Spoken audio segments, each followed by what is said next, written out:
the radical, fundamental principles of freedom, rational self-interest, and individual rights. This is the Yaron Brook Show. All right, everybody. Welcome to Yaron Brook Show on this Saturday, September 28th. I'm going to do a little bit on the Nasrallah, and then we'll take our usual AMA Ask Me Anything show. And so far, we've got two panelists on with us today, so there's plenty of time to answer your super chat questions. So please get them ready and lined up on the super chat in YouTube. But let's see, on the super chat in YouTube. So we have, let's see, on the super chat in. There we go. All right, so we'll get rid of that echo and lagged echo on top of that. So we are going to get started. I'm just checking out parameters here. People are here. All right. Let's get going. So as you probably know, it's all over the news. Hassan Nasrallah has been killed. He was killed yesterday in an attack by Israel on the headquarters of Hezbollah in a deep basement underneath a number of high-rise buildings in a neighborhood in the south of Beirut. It's Israel, I've seen various estimates, but they used, let's put it this way, a lot of bombs. This is not like 3 or 4. There were a lot of bombs that were dropped on this site yesterday to make sure that the job was completed. That is, they wanted to make sure that everybody in that bunker was dead. And they did a thorough job of it. If you've seen pictures of it, they completely destroyed that facility. They've known of this place for a long time. They've been monitoring Nasrallah's movements for months. They've been waiting, not so much for the opportunity, but I think they've been waiting for a decision. The government had before it a decision to kill him on several occasions over the last few months, and they turned it down. Finally, this week they decided yes, and they took him out. Nasrallah has been the head of the Hezbollah for over 30 years. The reason this is so significant is because he has had massive influence throughout the Middle East. This is a man who had incredible charisma. Don't ask me how to measure charisma. The fact that people followed him and listened to him and basically he was a celebrity within the Shiite Muslim community, the Iranian-backed Shiite Muslim community. He was the guy. He gave inspiring speeches. He riled up the audience. He was considered to be a strategic genius. He got a lot of credit for the 2000 withdrawal of Israel from Lebanon. He was considered the guy who saved Lebanon, saved it from the Israeli menace. He, of course, since October 7th, has been siding with Hamas, and he gets a lot of credit for that. He used to go in these speeches and attack Israel vehemently, and he survived. He survived for 30 years. He came to lead Hezbollah after the previous head of Hezbollah was killed by the Israelis 30 years ago. So he is a major figure in the world terrorist network. And, I'll get into this in a future show in much more depth, but Hezbollah is responsible for killing 241 Marines in their barracks in Beirut, bombing the U.S. Embassy, killing the CIA head of the U.S. Embassy, torturing him, and then dropping his body, in the middle of nowhere. They also killed Americans throughout the 1980s. They are responsible for the bombing of the Kobar Towers. I can't remember the number of casualties there, American casualties there in Saudi Arabia. They are also responsible for the bombing of a Jewish community center in Buenos Aires in Argentina, which killed scores of people.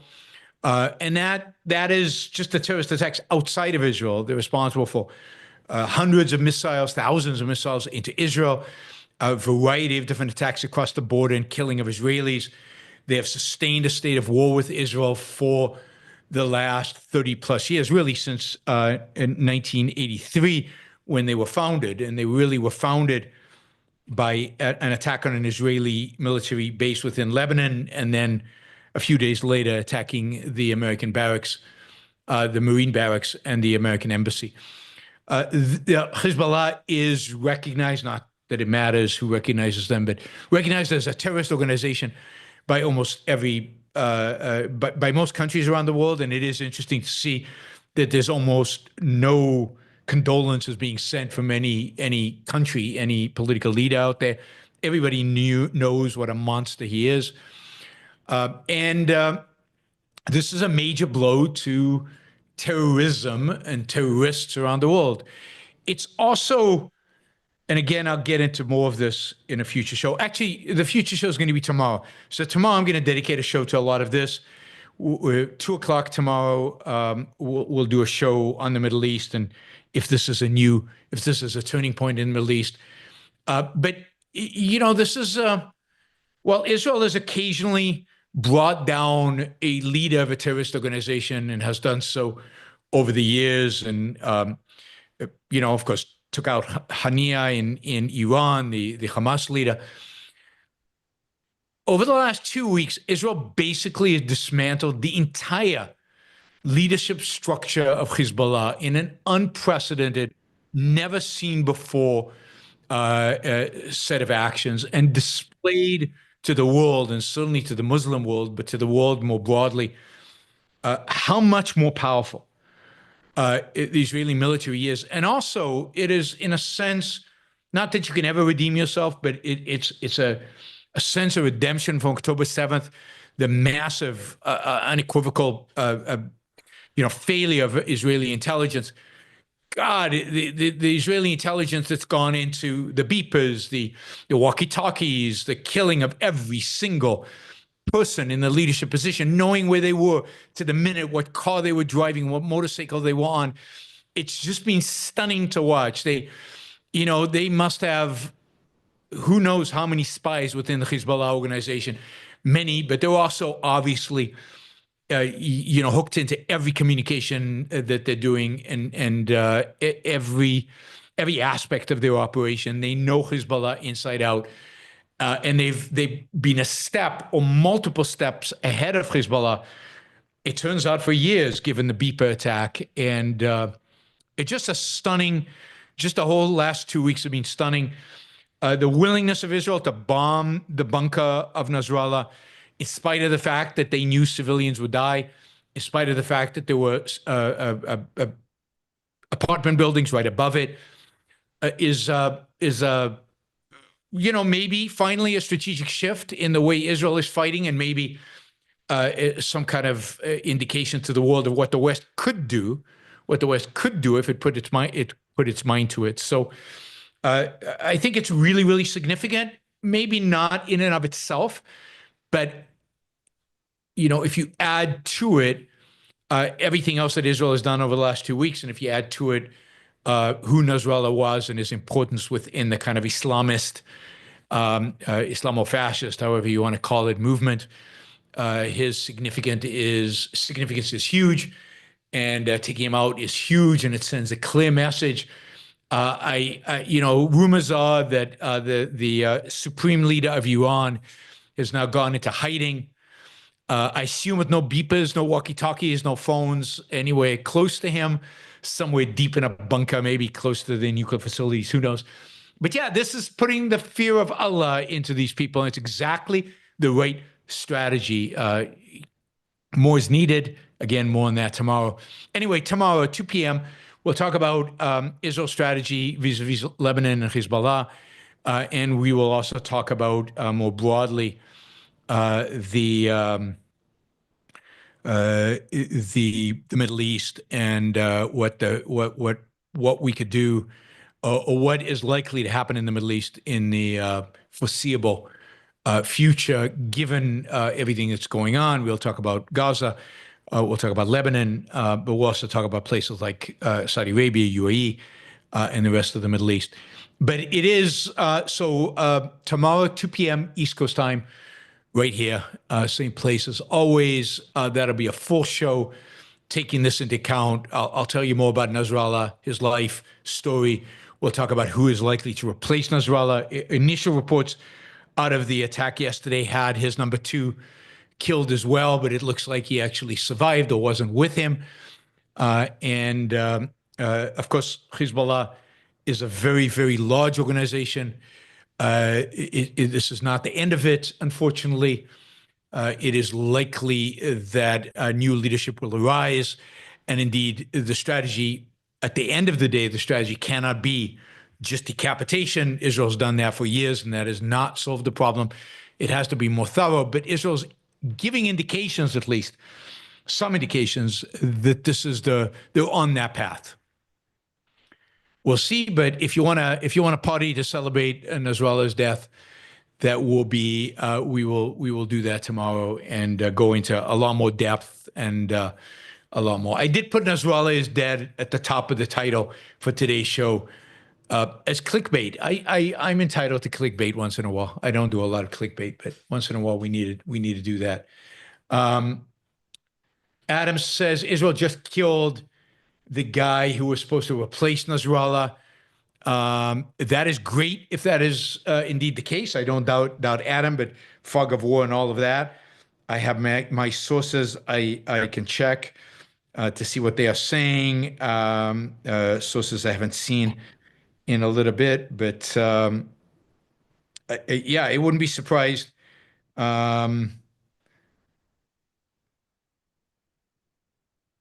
Yep. Okay.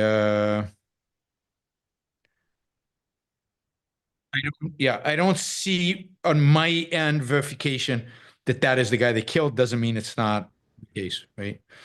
But that would be great if they've got the number 2 guy, if they've got his replacement already dead. We should also note, and again, I'll talk about this more tomorrow, just how many people in the Middle East are happy right now.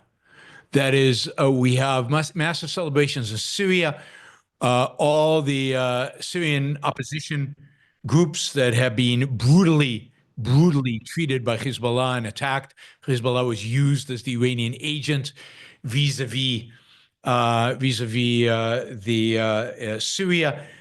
They slaughtered, killed, raped, tortured, starved to death tens of thousands of Syrians. And in bastions of Hassan Khalil Yassin. Hassan Khalil Yassin is not the guy that I expect to replace Nasrallah, Adam. I forgot his name. Anyway, that is not the name I expect. There's somebody else who will probably be number 2. All right. So yeah, a lot of people celebrating. I think the people of Iran are celebrating right now. The people of Iran, because they viewed Nasrallah as a linchpin of the Iranian strategy, and anything that weakens the Iranian regime, they support. I mean, I think the Iranian people right now would celebrate Israel taking out the entire Iranian regime. That would be a massive for them if that would happen. All right, so that is my quick update. Just some comments on that. I think it's great news, but not the end of the fight. There's still a lot of work to be done on the Israeli side. Hezbollah will, I will say this. One other point. In addition to killing all the leadership, by some estimates, Hezbollah has lost about half of its missile capacity. So if it started the war at about 150,000 missiles, and maybe it's launched a couple of thousand towards Israel, maybe 5,000 towards Israel, Israel's probably destroyed about 70,000 missiles. About 50% of Hezbollah's missile capacity is being destroyed. Think of the money, the effort, gone into that. Think of what they thought they would be able to do with those missiles. That's all gone. It's not clear that the other 70, 80,000 missiles that they have, if they have them, they have the capacity now how to use them, given that a bunch of the people responsible for the missile brigades within Hezbollah have been killed as well. So Hezbollah is in shambles right now. It will reconstitute. It can reconstitute.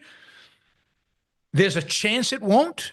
But again, we'll talk about what will have to happen in order for it to reconstitute or not tomorrow, and the role of the Lebanese state. So 2:00 tomorrow, we'll do a whole show on Lebanon, Israel, Gaza, Hezbollah, Hamas, and the Middle East more broadly. All right, let's go to the AMA section.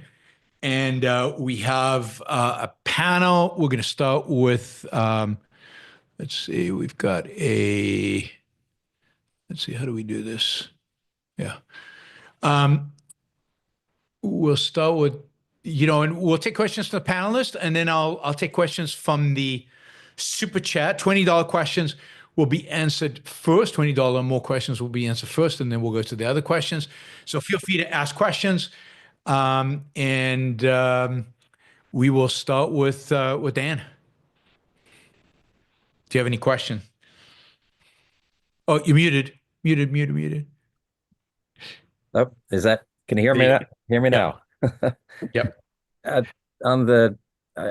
almost answered my own question and made a decision, but my question was the Trump versus Harris versus no one on the upcoming election. After what I saw in the news yesterday with Trump and what's his name from Ukraine, I pretty much decided there's no way I could vote for either one. Yeah. There's a limit to the worst of two evils, or the best of two evils. Yeah, he was just disgusting to Zelensky yesterday, just horrible. And he kept emphasizing how Putin's his friend. And who is this supposed to encourage to vote for him? I just don't understand it. Yeah. Look, I think with this election, I could tell you what I would do. I could not vote for either one of them. They're both horrific. We're just talking about Israel and the Middle East. I think Harris would be a disaster for Israel. She'd be worse than Biden, and Biden has been, to date, just pathetic on Israel. But she's also terrible on one of the parts is free speech.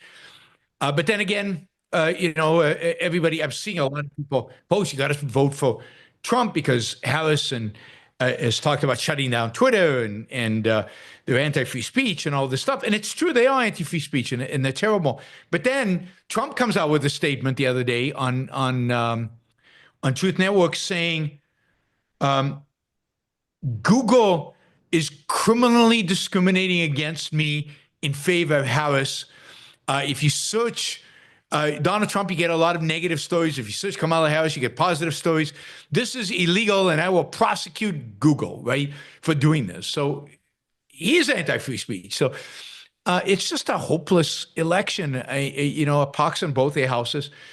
There's a sense still that I believe that Trump is more dangerous. I certainly think that J.D. Vance is a much more dangerous person than Kamala or Waltz, or whatever his name is, Waltz. I think J.D. Vance is super dangerous for this country. And so but I don't know that I could vote for Kamala, but I certainly cannot vote for Donald Trump. So to me, it's sitting home again. Which has been my policy for a while now because the candidates have been so pathetic. But it's not an easy one, and I can understand why some people vote for Trump and why some people vote for Harris. I wouldn't condemn anybody who voted for either one of them. What I can't stand is people who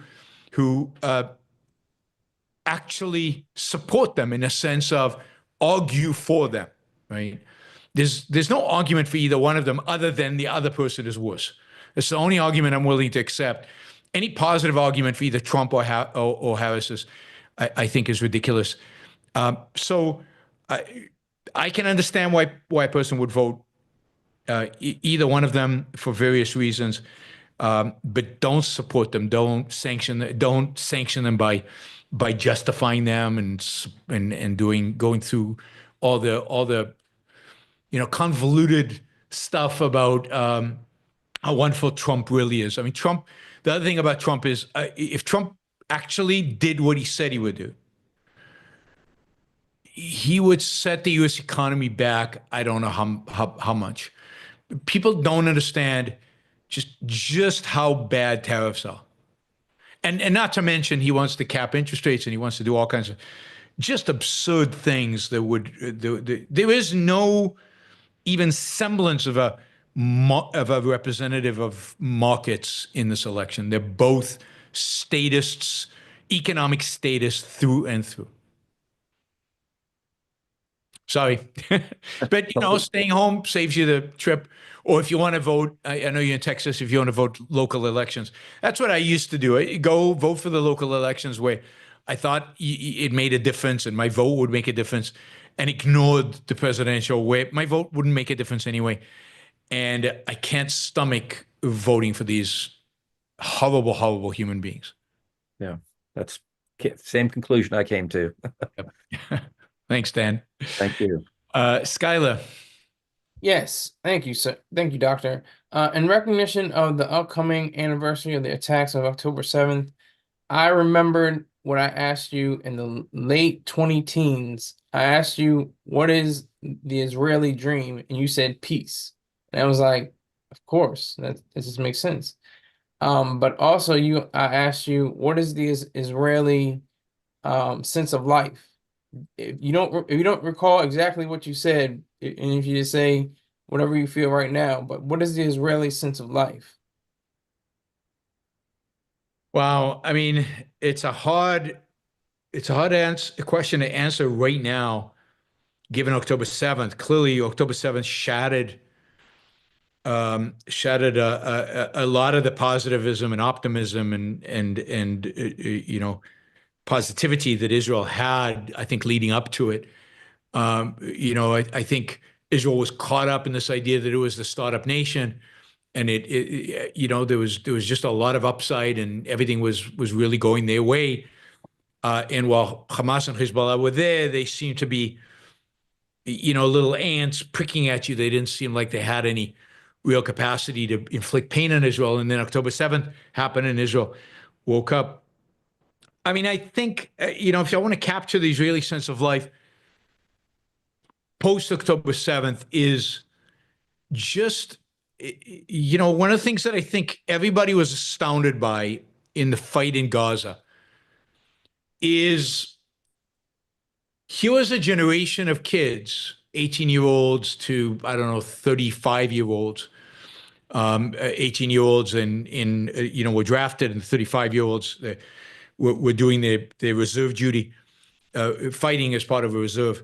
And everybody assumed that this was a generation of, like they talk about the American generation, right? These are people linked to their phones, and they're lazy, and they're not serious, and they don't value anything, and they're a little nihilistic and hedonistic, and they won't do anything. And God, these kids are fighters.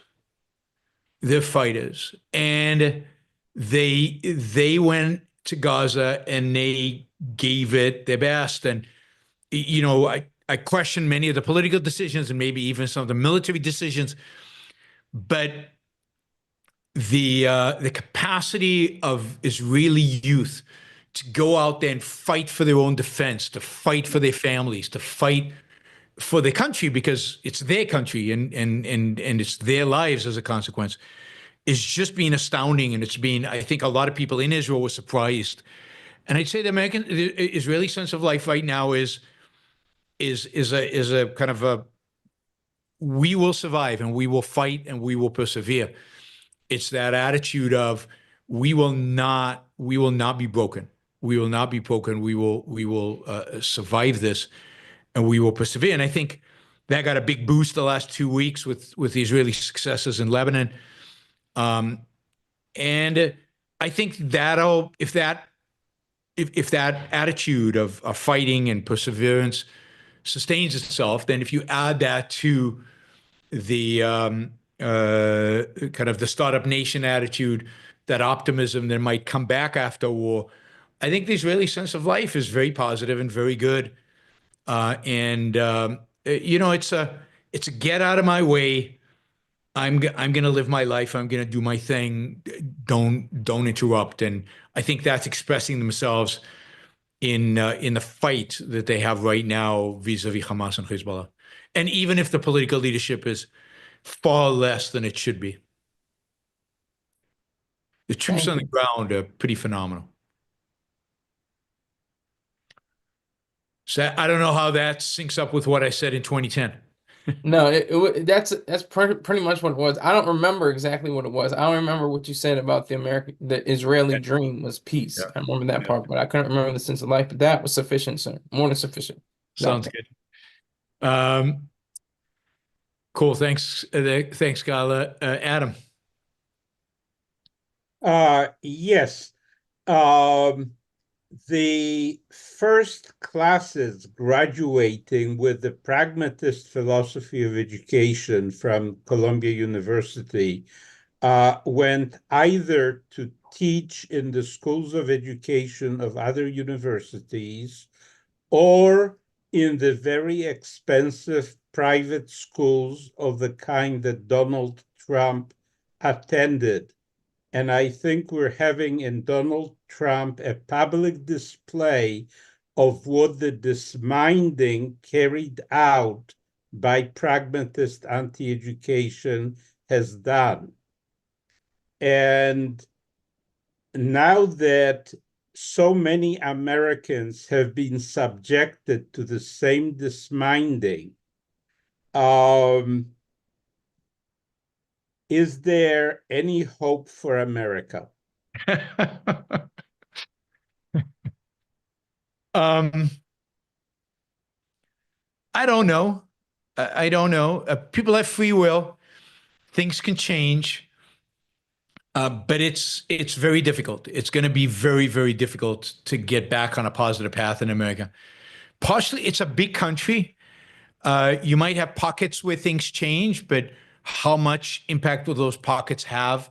Can they do it in time to change the country as a whole? I just don't know. It's 350 million people, and tens of thousands, or really hundreds of thousands of intellectuals, if you count teachers, millions of intellectuals, all kind of dedicated to, at best, I'd say pragmatism, at worst, a kind of leftist or right-wing statist, collectivist, irrational ideology.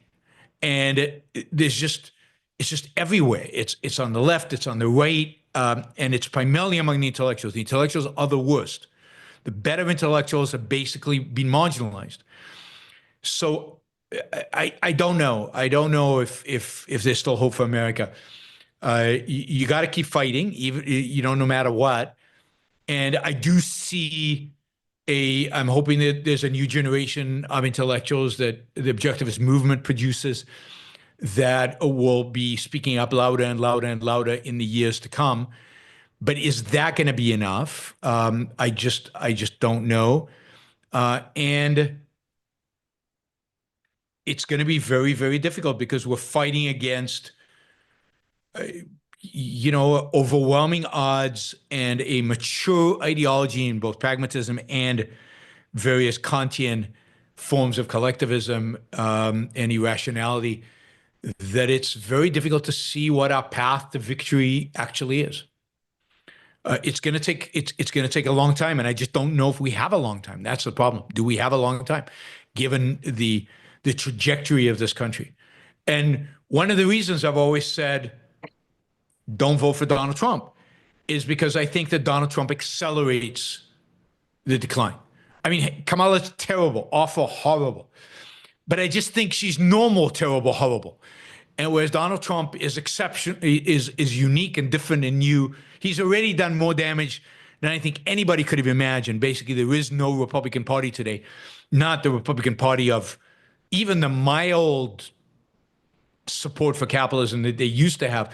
That's gone. There's just nothing there. It's an empty shell. So it's going to be tough. And where can these ideas establish themselves and grow roots? I just don't know. I mean, there were a number of countries I was positive about in the past, but at this point, I'm not particularly positive in any place in particular. Thanks, Adam. Andrew. Welcome back, Yaron. Thank you. I'm going to read something off the CNN scroll to get your reaction to it. U.S. Defense Secretary Lloyd Austin warns of devastating consequences if Israel engages in an all-out war with Hezbollah, telling CNN that casualties would equal or exceed those in Gaza.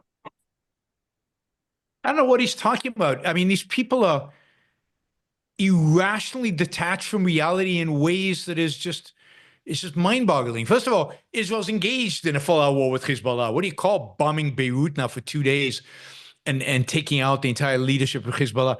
What else is Israel engaged in? And who cares about the casualties? I mean, why is that the issue? The issue is Israel going to eliminate the threat on its northern border? Are people going to be able to return to normal lives in Israel? Can Israel, eviscerate Hamas? And for that, Israel's going to have to. I still think Israel is going to, unless Hezbollah tomorrow announces, they're withdrawing voluntarily to the Litani River to regroup. Israel has to enter Lebanon. And, again, I will say the fact that they haven't done so in the last 11 months is a massive catastrophe. But look, there is this mantra. It's almost like a hypnotic, meditative thing that, people in the State Department have to repeat over and over and over again. No escalation, no escalation, no escalation. It puts them in some kind of, positive mental state, because that's all they can say. Why is escalation bad? If you're dealing with evil, then you've got to escalate and wipe them out. And I don't understand why America is concerned about casualties on the Lebanese side. So, and let me just say, casualties so far on the Lebanese side have been minor and minimal. In the first week of the 1982 war in Lebanon, 10,000 Lebanese civilians were killed in 1 week. 10,000. I don't think we're up to 1,000 yet in Lebanon. So, and this is 11 months in.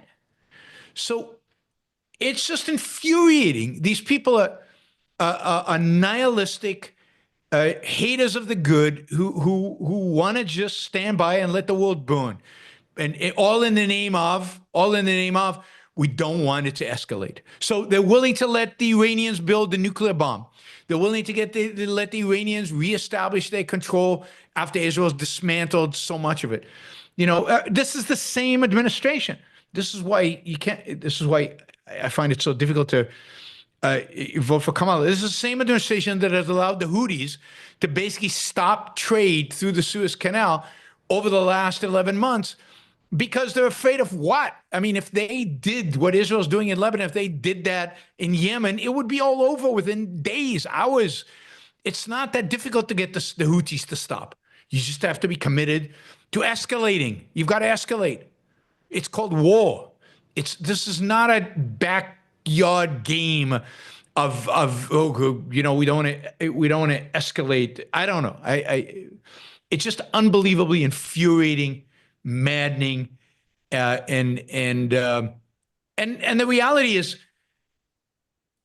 the Republicans, at least in Congress, came out today. I'll give them credit for this. They came out today, but partially this is election politics, and they thanked Israel for eliminating the terrorists who were responsible for the killing of Americans. And yeah, that's what the administration should have done. Thank you for taking out the people who planned and executed the killing of the Marines in the Marine barracks in 1983. They've been on our wanted list for years. It's been our default, our weakness that has allowed, that meant that we haven't gone after them. Thank you for doing our job for us. Instead, don't escalate. De-escalation. Negotiate. Ceasefire. Truce. I mean, all they teach at our universities today when it comes to foreign relations is negotiate and de-escalate. Negotiate and de-escalate. The one thing they don't teach is the very existence of good and evil. That doesn't exist. And these are the consequences. So it goes back to what Adam was saying about what's being taught at our universities. Realism, which is what the school is Henry Kissinger's school of foreign relations. And it's all about pragmatism and foreign policy. No good, no evil, no principles, no long-term thinking. No thinking. It's just appeasement, short-termism, and everything is negotiated. Everything is Chamberlain. We want Chamberlain over and over and over again because we learn exactly nothing from history. It's an absolute disgrace. And this administration's foreign policy, with exception maybe, and even there, no, why put any caveats on it? This administration's foreign policy is an absolute unmitigated disaster and a disgrace. The only worse might be a Trump administration's foreign policy. But it's horrific. Thank you, Andrew. Thank you. Bruce. Hi, Yaron. Wonder if you could think for a moment on the contrast between the Hamas operation and the Hezbollah operation. Are there different people in charge of those operations? And what can the Hamas operation learn from the Hezbollah operation? No, it's not different people. It's the same people. Again, it's something I'll get to in more depth tomorrow. But I think the biggest issue with the Hamas operation are the hostages. I think Israel knows where Sinwar is. I think they could take him out tomorrow if that was their primary focus. But he is surrounded by hostages, or he has given orders if he's killed that the hostages should be slaughtered. And Israel is not willing to take that risk. I spoke in Israel when I was there, and I said something to the effect of, Israel has to win, and if winning means assuming the hostage is just dead and just going out there and crushing Hamas, that's what they should do. And I've already been vilified in the Israeli press. A photo of me has come out, with an article about my comments. I've been associated with the Israeli far right, and I don't care about hostages, and I don't care about people, and I'm a bloodthirsty whatever. The same thing the libertarians call me all the time, so I'm used to it. But this is, I hope my parents don't see the article. But anyway, this is kind of the pressure in Israel is hostages first. We got to take care of the hostages. We got to figure out a way and we cannot jeopardize their safety. And that has been the priority. I'd also say this, that Israel, maybe one of the differences, the Hezbollah operation that we've seen over the last 2 weeks has been planned now for many, many months. So Hamas was a surprise. Now, you'd think Israel would have plans for something like this for these contingencies, but maybe they didn't. The Hezbollah, they've had an opportunity to plan for this and think about this and figure it out. And they've also taken it in small steps. So, for example, I don't think the decision to kill Nasrallah was made until after the beeper attack and the walkie-talkie attack. Nasrallah came out and said, "I'm not deterred. It doesn't matter. We're still hooked up. We're still linked to Hamas. We're still going to go after you." And at that point, because Israel was hoping still, I think falsely, but still hoping that after the beeper attack, Nasrallah would realize, oh, maybe I should negotiate a deal for the short run in order to preserve my forces for the long run, which is typically what he's done in the past. The fact that he said no to that basically said to Israel, okay, we have no choice, right? Israel gave Nasrallah every opportunity to back out of getting killed, and only then killed him. And they don't, they had a lot of time to think it through and to plan it and to do it in these steps, something they didn't have with the Hamas attack. So I don't think anything's really changed in terms of their commitment, although maybe if they're very successful with Hezbollah, maybe that'll cause them to change their views. Look, the reality is Israel's flattened Gaza. I mean, if you look at Gaza, it's destroyed. Now, the problem is that they've done it slowly and over 11 months instead of quickly. They've done it in ways that they've protected as many civilian casualties as possible. But, you know, they've destroyed Gaza. Gaza is flattened in ways that I don't think people expected they would. So Israel's been tougher than a lot of us expected, even I expected. But with Hezbollah, they really thought it out and planned it out. And they wanted redemption. They wanted redemption. Now, what could they do in Gaza? I don't think they're willing to take the attitude of, we're just going to do what's necessary and hopefully we can save the hostages, but probably not. I think they're going to continue to try to rescue who they can. And this is going to drag out for a few more months. But yeah, we'll see. We'll see. I don't know. You know, they've killed most of Hamas's leadership, really all of their military leadership. The only guy who's still around is Sinwar. And Hamas is in disarray. But killing Sinwar is going to be very difficult if your primary focus is the hostages. That's a challenge they face. Thanks, Bruce. Thanks, Yaron. All right, we have a few super chat questions, and then we'll go back to our panel. Liam for $50. Thank you, Liam. Oh, let me do this. Let me do some of the stickers. Eric, thank you. DW4 Dice, thank you. $50. Really appreciate that for sticker. Paul, thank you. Donna, thank you. And Jonathan, thank you. Thanks, guys. Really appreciate the support. All right, Liam, $50.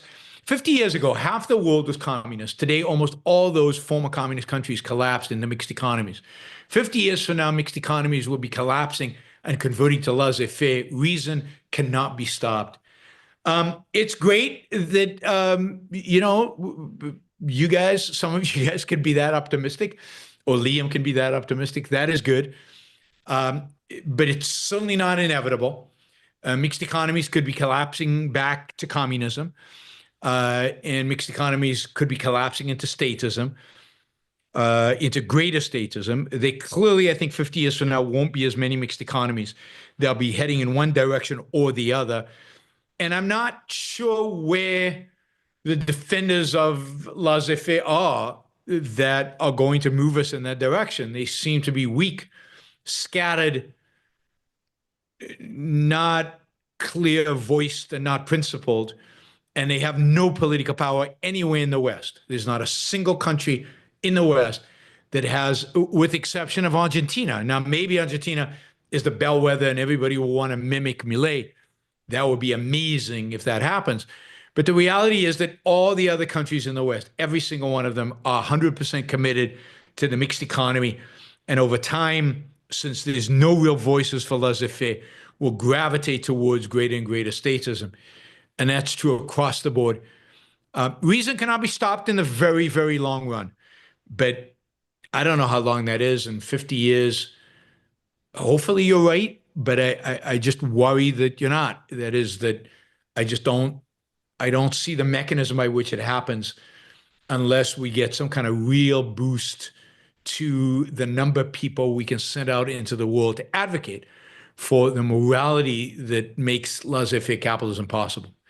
And that's going to be the key. The key is going to shift the morality of the culture. 2,000-year-old morality needs to be trashed. I don't see, without a real decay in Christianity, how this is going to come about. I just don't see it. and Christianity seems to be holding on. It seems to continue to survive in spite of everything else. I don't get it. I don't understand it, but there it is. And yeah, if you look at the Pew numbers on the number of people who claim to be Christians, those are going down. But at the same time, among intellectuals, Christianity is on the rise. That is, more and more people, more and more intellectuals embracing Christianity, and that does not bode well for adoption of Christianity 20, 30 years down the road. And then, as Andrew says, even atheists have Christian ethics. Yep. So I hope you're right, Liam, fighting for that to be the reality. And certainly I think the Ayn Rand Institute training all those intellectuals is a key to that. But yeah, it's a real, it's hard to see the path. Jim, the root of war historically since the later days of Muhammad until now is religion, not Judaism, but Islamism. Israel gets it. The U.S. refuses to acknowledge. Please comment. Well, I don't see it as the root of war. The root of war is collectivism. I mean, we had World War I and World War II that had nothing to do with Islamism, but it had to do with collectivism and irrationality in the West. If anything, they had to do with kind of a Christian looking backwards of Christianity, kind of reactionary forces against capitalism. That's how I see World War I and World War II. They're both caused by the reaction against capitalism, which is ultimately led by Christianity. So I don't see Islam as the root of war. I mean, you could argue that, well, Islam was expansionary, so was Christianity, used war throughout in order to expand and actually launched crusades against the Muslims. Now, the Muslims were trying to take Christian land as well, but it is religion. It's Christianity and Islamism. Both of those have been at each other's throat for a long time. But that's not the root of war. The root of war is collectivism and irrationality, which Christianity and Islam are an example of. So I go back to Ayn Rand's article, The Root of War in Capitalism, Not Known Ideal, which I highly recommend everybody read. In terms of today, the root of war in Russia is mysticism and collectivism. The root of war for Iran and all of its satellites is Islamism. The root of war for China, if it ever goes to war, will be nationalism, collectivism, and irrationality again. Not exactly some form of mysticism, but a real form of collectivism. So at least in the West right now, put aside Russia, which is a major threat, there's clearly an Islamist threat. And I've talked about this many times since 9/11. The United States, the West, will not acknowledge the threat comes from Islam and therefore is not willing to fight it. I'm not sure Israel recognizes fully the source of the problem, and I'm not sure it fully understands the what needs to be done in order to defeat Islamism. They're defeating Hezbollah and they're defeating Hamas.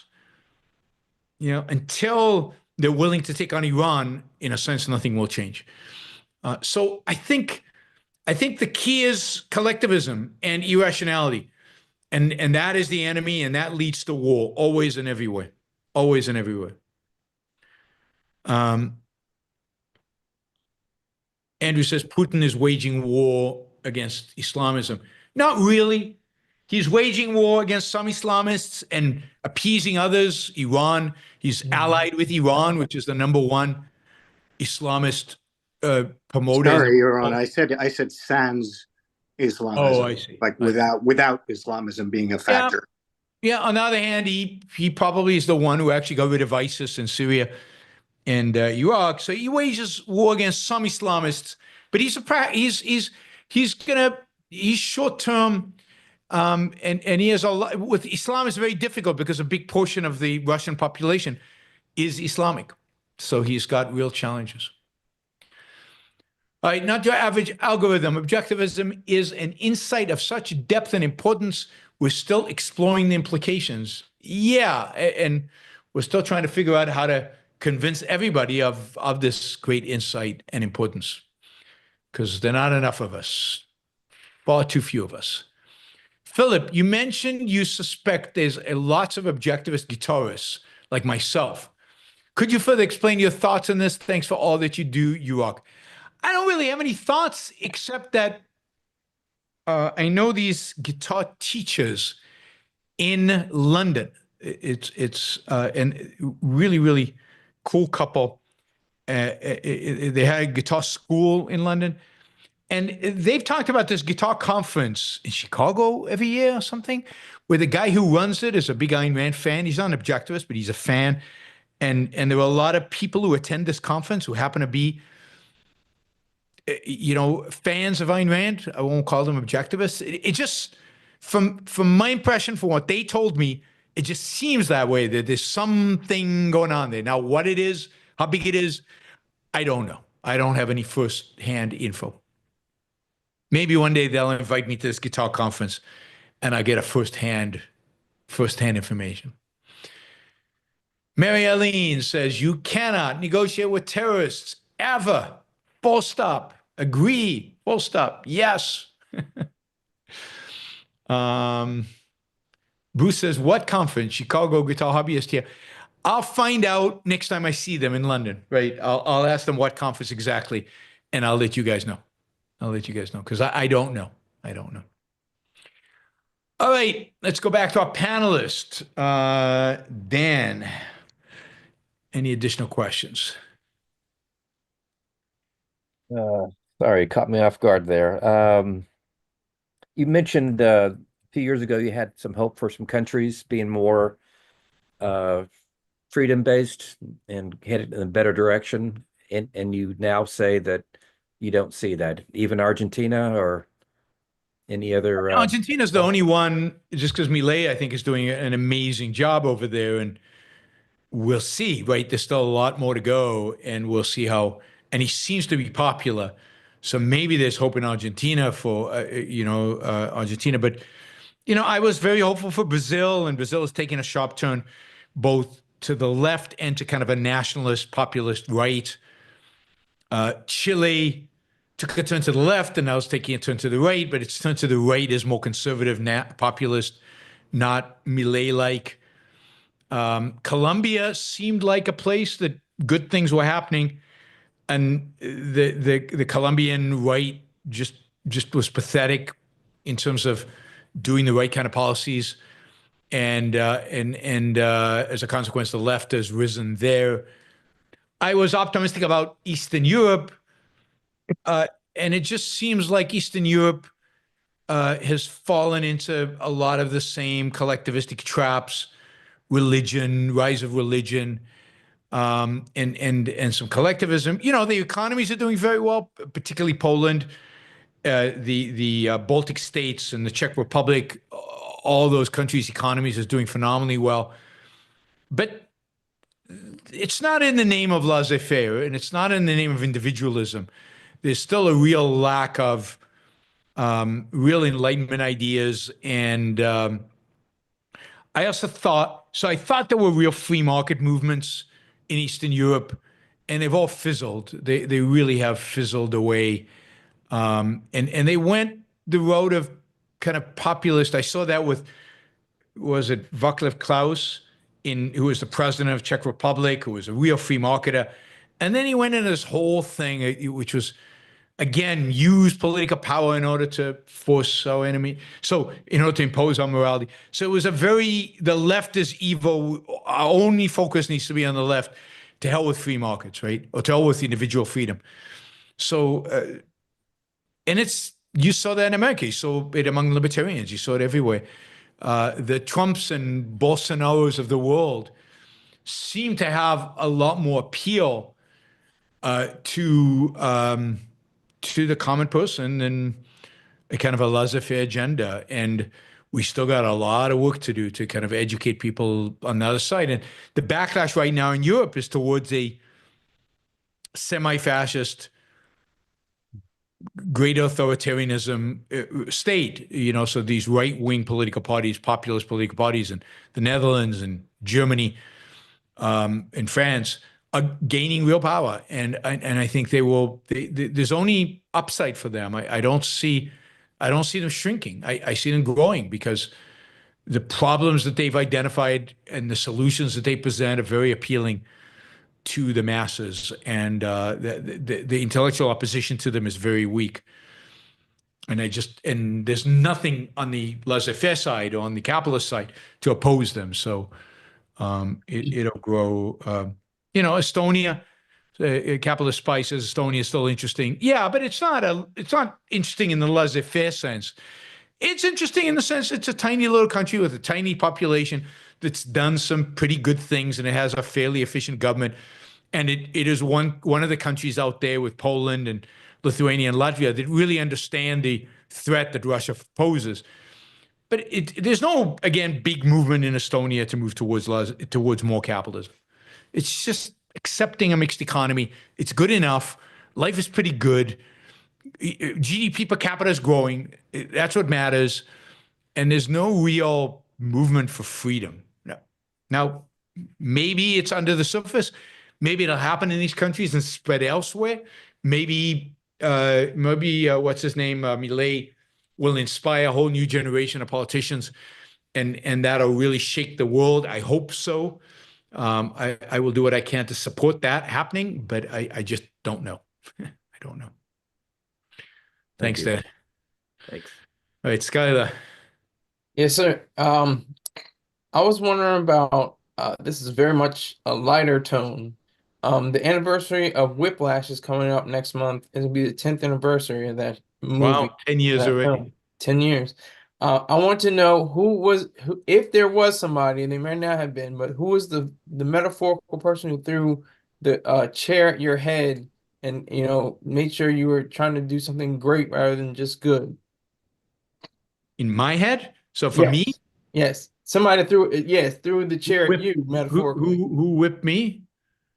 I mean, not with that intensity. Nobody really with that intensity and that kind of thing. I'd say the closest I would have would be Leonard Peikoff criticizing me, but it was never like that. And it was never with that. And it was never as intense or as frequent as, that teacher-student relationship was in the movie. So I'd say Leonard would be the closest. Okay. Good to go. And I think Leonard had that experience with Ayn Rand. Even more. I think he said that in a podcast. I think he said Yeah. that Ayn Rand, she was Ayn Rand whipped, one of his. she really, set him straight. Yeah. And so he was like the kid, the drummer, and she was definitely like the teacher. And so I think, I mean, again, I don't want to draw too much of a parallel, but there was definitely that general dynamic. And as you said, he said it in a podcast. Mm-hmm. Yep. Thanks, Skylar. Thank you. Adam. I have two questions, so I'll start with the short one. The member sessions are really excellent, and I especially loved the one on the female nude. Yep. Now, toward the end, there is a video of a female nude holding a bowl, but you didn't say who the artist is and what museum it's in. Oh, God. A female nude holding a bowl. Yes. Yeah, I can't remember. I'll have to go back to the video. So I owe you one. I'll go back to the video and check. Okay, the longer one is, what do you think of Anne Applebaum's thesis that there is a functional alliance among the authoritarians, even if their official ideologies differ? The tyrant of North Korea, the Iranian mullahs, and especially Putin are in it together, and they are coordinating a worldwide assault on what they believe to be the greatest danger to their power, namely whatever remnants of individualism are still in Western culture. So there's no question there's a alliance of convenience between those three plus China. China is a very important piece of that. There's a certain alliance. They are working together up to a point, but there's also significant differences between them and significant disagreements between them, and fear of each other, as there always is between dictators, right? I mean, when Hitler and Stalin align, that it's not going to, that alliance will not survive. And I don't think these alliances will survive long term. But yes, I think they're all aligned to undermine the United States, undermine Israel, and undermine the West. They do this using propaganda on social media and in media more broadly. We saw them trying to control what is said on American media by bribing certain people and by just flooding social media with fake news, which they're very good at producing. And they're all doing that. All four of them, I think, are doing that. Although the North Koreans might be less sophisticated. They probably work together on certain hacking operations, but they probably don't. That is, I think the Chinese probably are much better at this than anybody else, and they probably don't want to work too closely with the Russians because China doesn't really trust Russia. And I don't think Russia completely trusts the Iranians because the Iranians might be helping the terrorists who attack Russia once in a while. So it's an alliance of convenience right now. I also, one of the interesting phenomena is how the extent to which Russia has stayed out of the Israel-Iran conflict, right? So Russia is right there in the Middle East. It has troops on the ground in Syria. It has airplanes on the ground. It has ships in the port, in a Syrian port.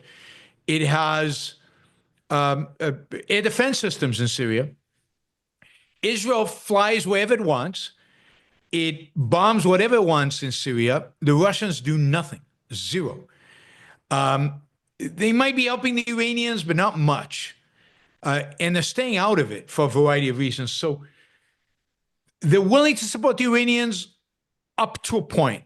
Do the Russians want the Iranians to be successful in defeating Israel? Probably not, because they do not want a powerful, all-powerful Iranian state rallying up the Muslims of the world and inspiring Muslims of the world. The Russians don't want that. So it's a complicated alliance. I'm sure they coordinate some stuff. We know they do in weapons. Russia gives Iran weapons. Iran gives Russia weapons. We know that North Korea is giving the Russians artillery shells. We know, or we suspect, that North Korea is giving nuclear technology to the Iranians. I think China is probably most weary of all of them because China believes that it, and only it, should be the dominant player in the future. They don't like the Russians. They don't trust the Iranians.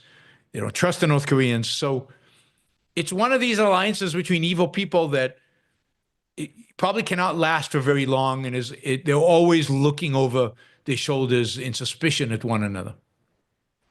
Anne Applebaum, I think, makes a very strong case that it's a long-term trend rather than an alliance of the moment. Yeah, I'm skeptical because I don't believe that authoritarian regimes can sustain a long-term alliance. I'm trying to think in history, when have we seen an alliance between authoritarian states? And I'm sure there has been, but I can't think of one, not in modern times. They're very short-lived because they turn on one another because they're authoritarians. And the reality is that their incentives and their interests are different. They're not the same. They share an enemy, but the way that enemy manifests itself and the way it plays out is very different for each one of the players.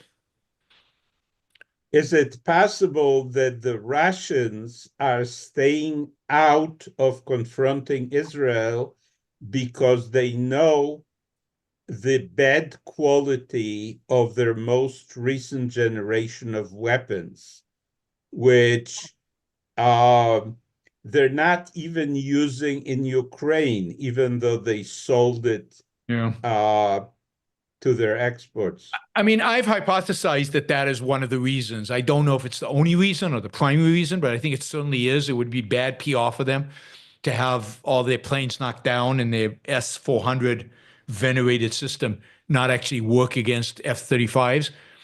But I think it's more than that. I think it's more strategic.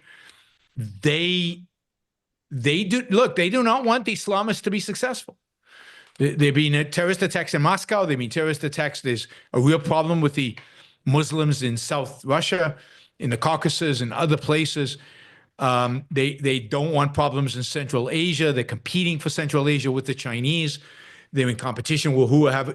See, authoritarians have conflicting interests by definition because their interests are authoritarian. They're about power and they're about force, and that's a zero-sum world. You know, one of the things that the United States should be engaging is finding ways to undermine the trend towards Chinese authoritarianism and try to bring them back to a win-win kind of relationship with the West. And that would completely undermine the Russians and the Iranians and everybody else, because Russia, without China, Russia is finished. It is basically bankrupt. And China is the only force among the authoritarians that can bankroll in any of this. And even China is struggling right now economically. So, yeah, I think Anne Applebaum gives too much credit to authoritarians. And I think this is common in the world in which we live, where authoritarians are given too much credit for their ability to produce, their ability to work together, their ability to do anything, really. The only thing that makes it even feasible that they're doing even a little bit is the weakness of the West. I mean, the West is so weak, it's pathetic. Thanks, Adam. Thank you. Andrew. You've talked before extensively about how important it is in our personal lives to take risks. Speaking in the context of politics, how do you think that a laissez-faire capitalistic culture how do you think laissez-faire capitalism would affect risk-taking in the culture versus how statism affects risk-taking? Well, I mean, we know the answer to that. I mean, we look at statist regimes and you get a lot of less risk-taking, partially because the rewards of risk-taking are not borne by the person taking the risk. The rewards are siphoned off to the state or to some kind of the authorities or to the collective or whatever. So there's no question laissez-faire capitalism rewards risk-taking, encourages risk-taking, rewards it, and you would get a lot more of it. Indeed, you could argue that it's the opposite, at least psychologically.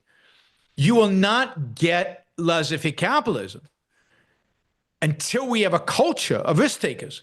That is, there's a sense in which you need a psychology of risk taking in order to be willing to embrace laissez-faire. Because laissez-faire, it basically says you're responsible, and it places the burden, the responsibility on you. And your life, there's no safety net in the welfare state tradition. So you've got to go out there and take risks. And you need, to embrace laissez-faire capitalism, you need to have a culture that says, yeah, I want that. I want to live in a world where people don't have a safety net, or at least not a big government-run safety net. I want a world in which, people are responsible for themselves and are, seeking their own happiness and are willing to take risk in order to do that. Yeah. And, so I think about how much money has not been invested in biotech because of the FDA process. Yeah, gazillions of dollars, and the money that is invested is less effectively invested. Everything is less effective, less efficient, less productive because of FDA and its ilk. Yeah, no question. Thank you, Bruce.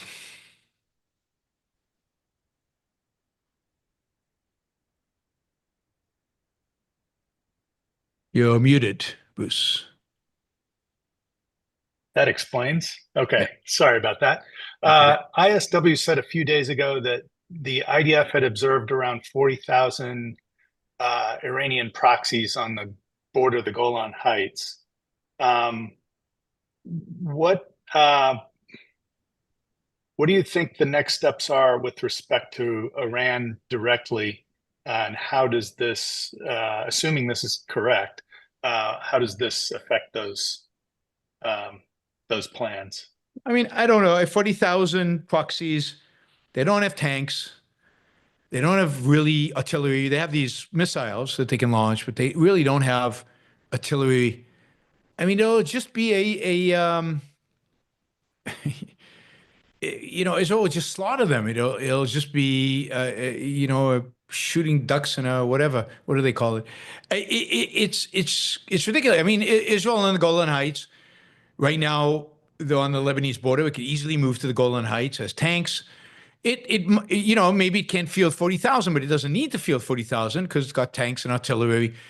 And it's got, I mean, just think of what the airplanes will do, right? Israel completely controls the airspace in Syria. Literally every piece of airspace in Syria is controlled by Israel. There's nothing the Syrians or the Iranians can do about that. So Israel can field, airplanes that'll just mow these people down. I mean, there's just nothing they can do. The only reason October 7th was successful because it was a surprise. And right now, for the next few months at least, there's nothing's going to be a surprise. Israel's monitoring everything all the time. And as soon as 40,000 whatever try to cross the border, Israel puts the airplanes and the helicopters into the air and just wipes them all out. And I just don't see what else they can do. I mean, this is the thing. It goes together with my answer from before. People constantly overestimate the military power of authoritarian regimes, and particularly barbaric authoritarian regimes. And the Islamists are unbelievably weak. Iran is an unbelievably weak place. They have a lot of long-range missiles, but that's all they have. And most of those missiles could be knocked out of the air by Israel and the United States and others. 99% of those missiles would be knocked out of the air. They can't do a lot of damage to Israel. If they put boots on the ground, they'd be wiped out because they just don't have what it takes. They're weak. They have bad equipment. They're bad people. They have unmotivated soldiers. Maybe they have some fanatical Islamists, but they're willing to die. So Israel will facilitate that very quickly. So there's just nothing. If Israel's willing to fight, there's just nothing to really be afraid of. It's a matter of executing strategy, and it would be nice if Israel had the confidence of going after the Iranians directly, and of course that would probably need a green light from the Americans, which I don't know if they'll get. This administration won't give it to them. So. But Yaron, didn't we find out that after the Soviet Union fell, that they were a lot weaker than we thought? Yes. And I always thought they were very weak. And Ayn Rand always thought they were very weak, not to compare. But I mean, they are. And the Arab, I remember, and I've told this story. In 1991, the Gulf War, first Gulf War, I remember American troops lining up in Kuwait, on the Iraqi border and the Kuwaiti border to take out the Iraqis. And all these military experts on TV are panicking. This will take months. The Iraqi army is the formidable army. It's one of the best armies in the world. They have thousands of troops and thousands of tanks. And it's just going to be very difficult for the Americans. It's almost impossible. And I was like, these people are so stupid. They're so ignorant. The Iraqi army will fold in days. And it did. It folded in days. And most of the American casualties, there weren't that many, but most of them were friendly fire casualties. The Iraqis killed almost nobody because they're incompetent. They're authoritarian. They can't act without orders. They no initiative. And then they had weapon systems from the Soviet Union, from the Russians, which were Soviet Union in 91, which I know because I fought against. Awful. So it's just, It's just pathetic. I mean, I see the military experts. I mean, we still listen to them on television. These are the same people who told us Kiev would fall in a week and then 3 weeks. And then the same people who told us going into Gaza, there'd be thousands of Israeli casualties if they went into Gaza, thousands of Israeli casualties. And then when that didn't pan out, they said going to Rafah, you remember the south of Gaza. Oh my God, there'd be a bloodbath if they went to the Rafah. Not only would hundreds of thousands of Palestinians die, but thousands of Israeli troops would die. None of that happened. Not a single thing happened. And people still listen to these idiots. And they're all like military officers. So you have to listen to the same people exist in Israel. The same so-called experts exist on Israeli television, constantly, expressing their opinions about war, being completely wrong, and yet constantly called back on television and expressing their opinions about war. I don't get it. I don't understand it, but that's the reality. So if the front does open up, if direct engagement with Iran does occur, is this something Israel can pretty much handle on its own? How much of the U.S. does it really need? I mean, it can handle it on its own if the U.S. leaves it alone. It can handle it on its own, but it will take casualties. So if the Iranians launch 300 missiles towards Israel every day, Israel will knock down a lot of those, but not all of them. Some of them will get through. Israel will take hits. But Israel could, if it was willing to, it could shut down, first of all, the Iranian economy. They could destroy within hours. Complete the oil fields, the loading docks and the ports. I mean, the oil facilities on the ports. They could destroy that in minutes, right? That would be gone. They could then go after the entire Iranian leadership. It won't be quite as easy as with Hezbollah because it's far, and I don't know that the intelligence is as good, although I have a feeling Israeli intelligence is really good in Iran, right? Look at what they did with Hania. They planted that bomb weeks in advance. They could devastate Tehran. They could devastate Homs, which is the religious center of the Iranian regime. They could devastate these places, and if the Americans allowed them to do it, and they could, and of course they would take out completely the Iranian nuclear program. I mean, we just saw if you put enough bunker busting bombs into one location, you can pretty much annihilate a lot, even if you don't have the big bunker buster bombs. Israel does not have the U.S. big bunker busting bombs, the 5,000 kilogram or whatever it is. They have smaller ones, but enough smaller ones will do the job as well. So Israel will annihilate the nuclear program. They could, I think, over weeks, really destroy the Revolutionary Guard's capacity for warfare. The problem with Iran is it's far away, but that's a problem Iran has with Israel. They can launch their missiles, and Israel can knock them down, but that's a lot of work without U.S. help. It's a lot of work, and it's very expensive, unbelievably expensive for Israel. And it's some of the missiles will get through, and some people will be killed. How many, I don't know, but it's all manageable. Israel can do it by itself. All it needs from America is a green light and some help on the defense. If the U.S. will help on the defense by knocking down some of the missiles before they get to Israel, then Israel can take care of the rest.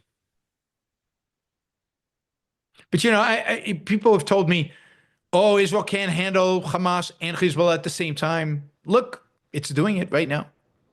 So I keep being right on these things, surprisingly, and it doesn't seem to change anything. That is, the world seems to keep going.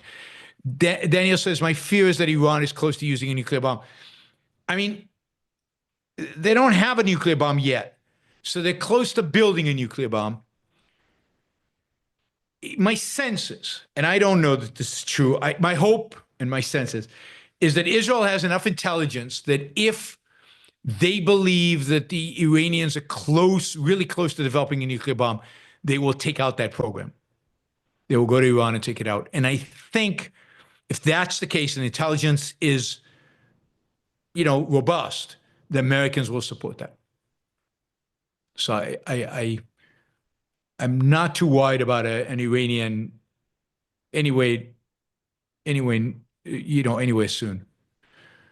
I don't know if they're downward of the target. Depends on which direction the winds blow. But certainly, other Arab countries will be affected by a nuclear bomb in Israel.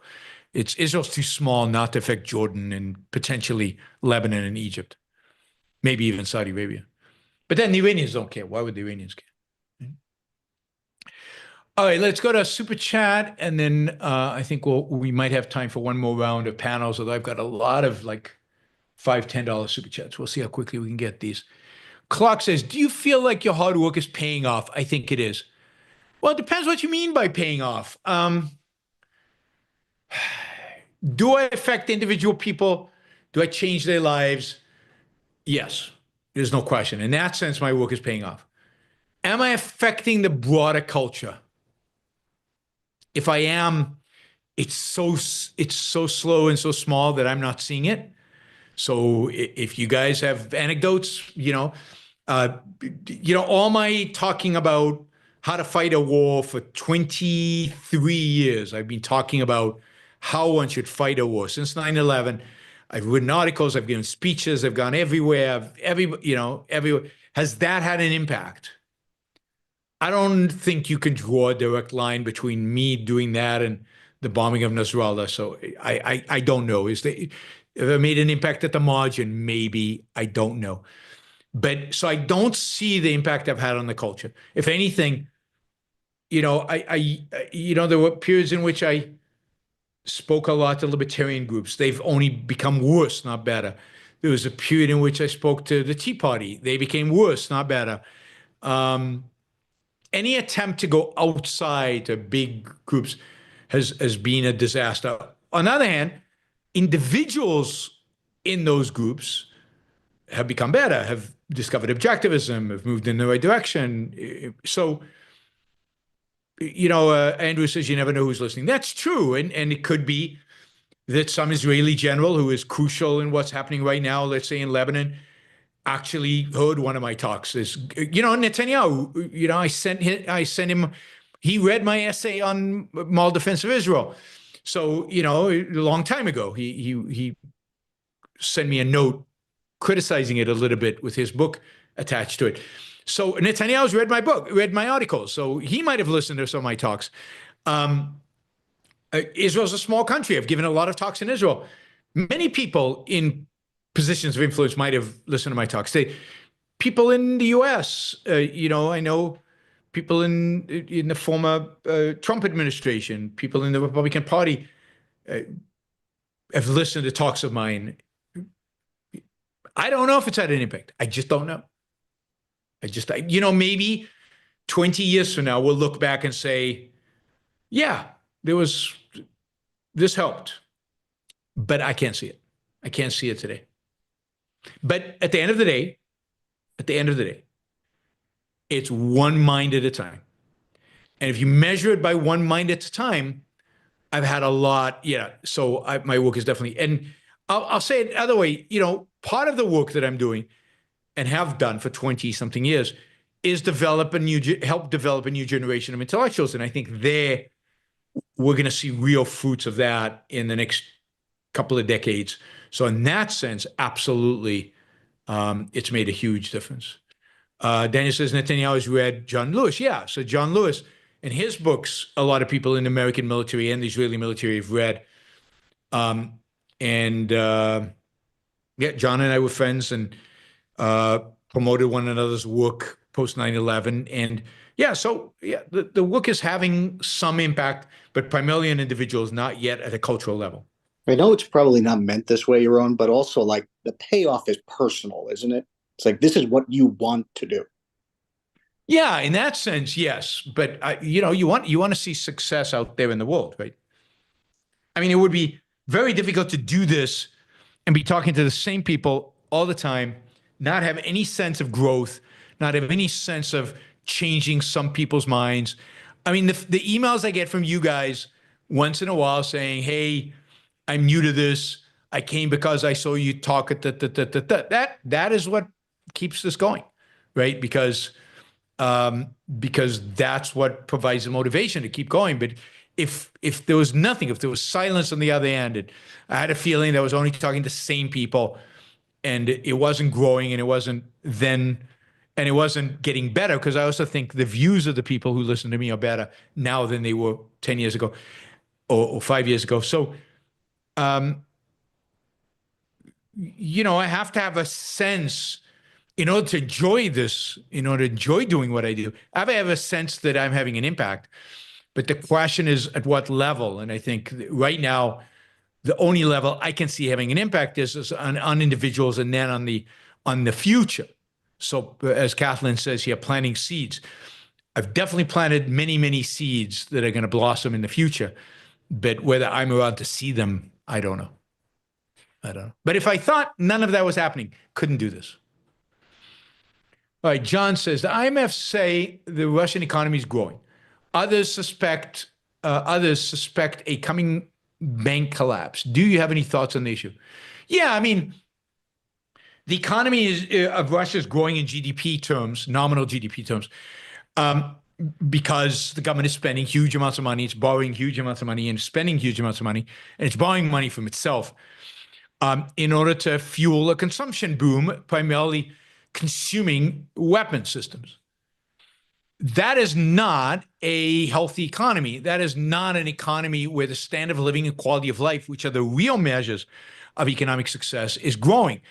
The standard of living and quality of life of Russians is in decline. Inflation in Russia is 9%.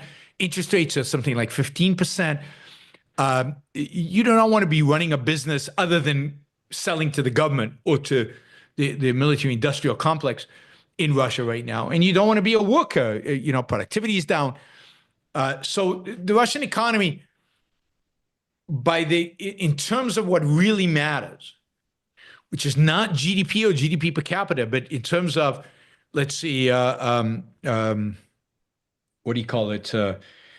Real income and real income after expenses is not doing well. It's a disaster. Now, whether there's going to be a bank collapse, I don't know. Partially because that depends on the internal politics of Russia. There might not be a bank collapse because the government on the side is bailing them all out. All of this is very, very difficult to figure out. And it's also difficult to get any data on what's actually going on in Russia. But there's no way that the so-called positive GDP numbers coming out of Russia are reflective of actual real economic growth or actual real sustained and let's say, standard of living economic growth in Russia right now. That's just not happening. It's all going to the war effort. And think about it. You also got tens of thousands of kids dying on the front. Thousands every month. Every month, thousands of Russians are dying at the front. That is not captured by GDP. But it certainly will be captured by future GDP because just from a purely economic perspective, you're taking workers and you're shooting them. You're taking the most productive people in your society and you're killing them. So not good strategy if you want economic growth. So I think Russia is an economic basket case, complete disaster. Wes, thank you for the sticker.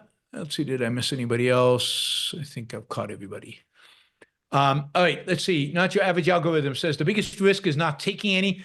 If you win, you win. If you lose, you learn. Absolutely. I think that's right. Of course, calculated risks that make sense. Don't take risks for the sake of taking risks. Michael, is Bibi getting tough because he doesn't think Kamala or Trump will criticize him right before an election? Or has he made the calculation the only way to stay in power is by going hard in the paint? I think it's the second. I think Bibi has made the calculation that he can afford to go hard, that he can't afford not to go hard. That is, he's being outflanked on toughness by the opposition. This Gideon Saar, who is negotiating to be Secretary of Defense, who's in the opposition, is very critical of Netanyahu in terms of being too soft. Others have been, even as defense secretary, has criticized Netanyahu for being too soft on Lebanon. Netanyahu stopped the IDF from attacking the Hezbollah right after October 8th. So I think he feels like he can only stay in power if he's tough in Lebanon. He can't be overly tough in Gaza because he's afraid about the hostages, and public opinion in Israel is very pro doing everything possible to get the hostages out. So his calculation is he'll appease those people who criticize him for not being tough enough by going tough in Lebanon, and he'll try to appease the people who value the hostages above all by not being too tough in Gaza. Now, but I think with Netanyahu, it's always calculation of power and how he can stay in power in the future. I don't think it's calculation beyond that. In terms of Kamala or Trump, I mean, the fact is that neither of them will criticize him too much before an election, but I'm not sure if that is the driving force right now. Biden has been not critical of Netanyahu, but not particularly supportive, or not supportive at all.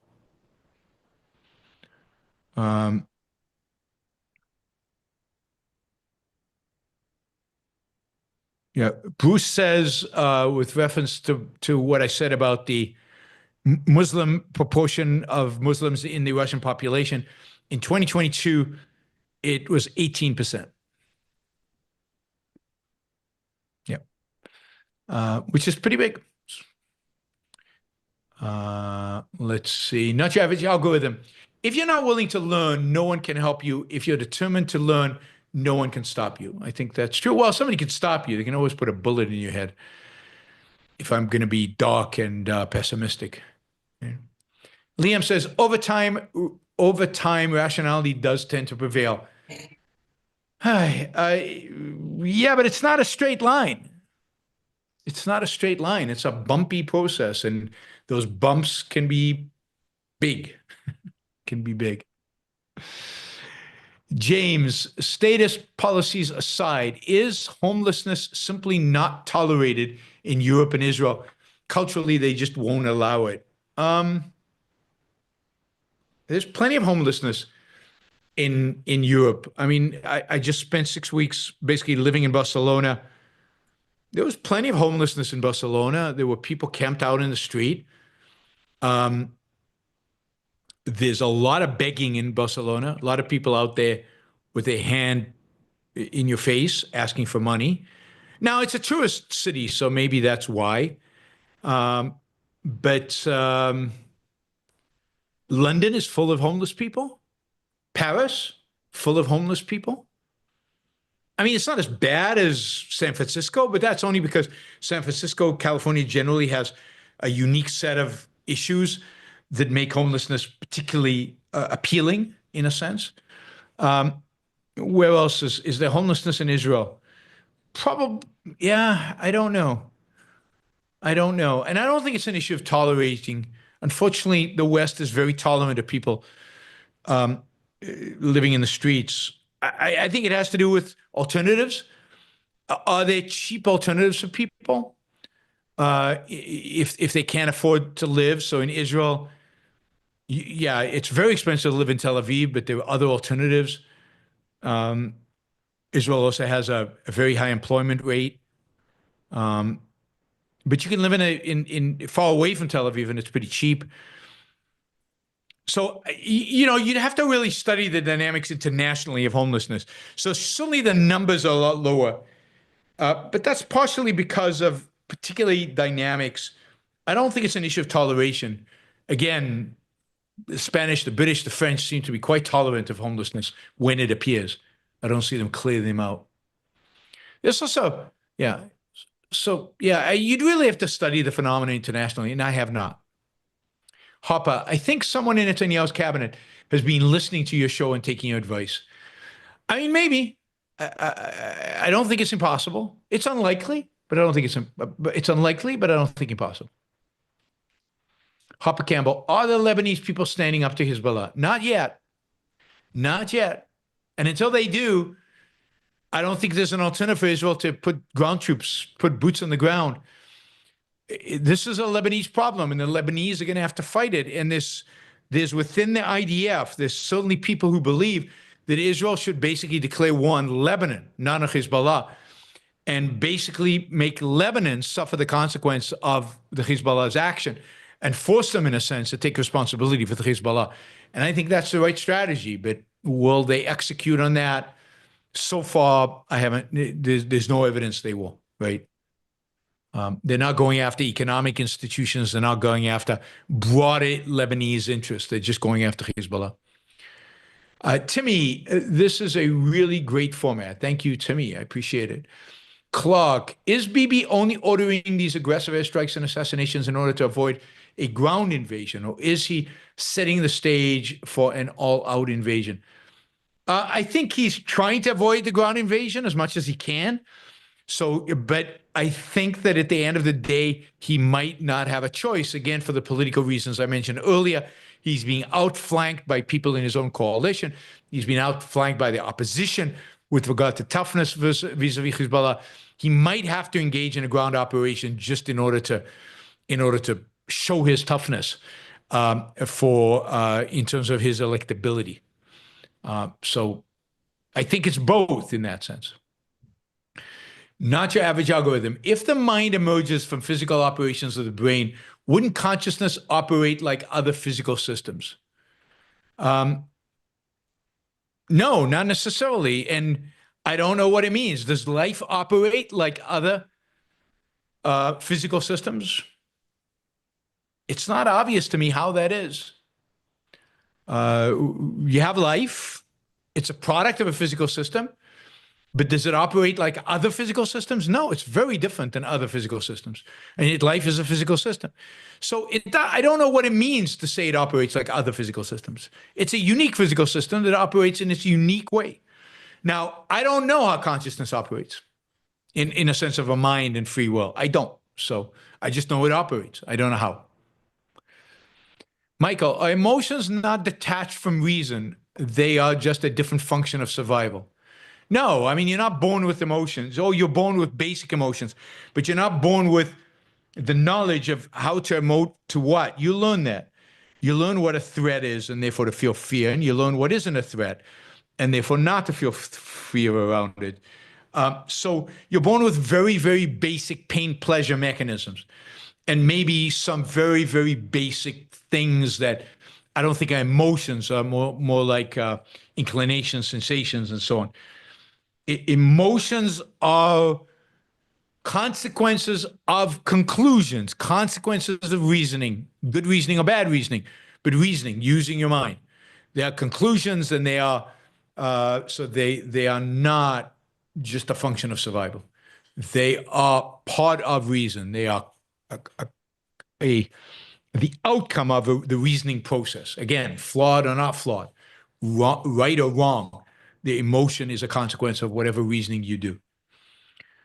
Michael, what are the differences between concepts and propositions? How do propositions build from concepts? That's a big topic, and I refer you to the Ayn Rand's Introduction to Objectivist Epistemology for the closest you'll get to an answer.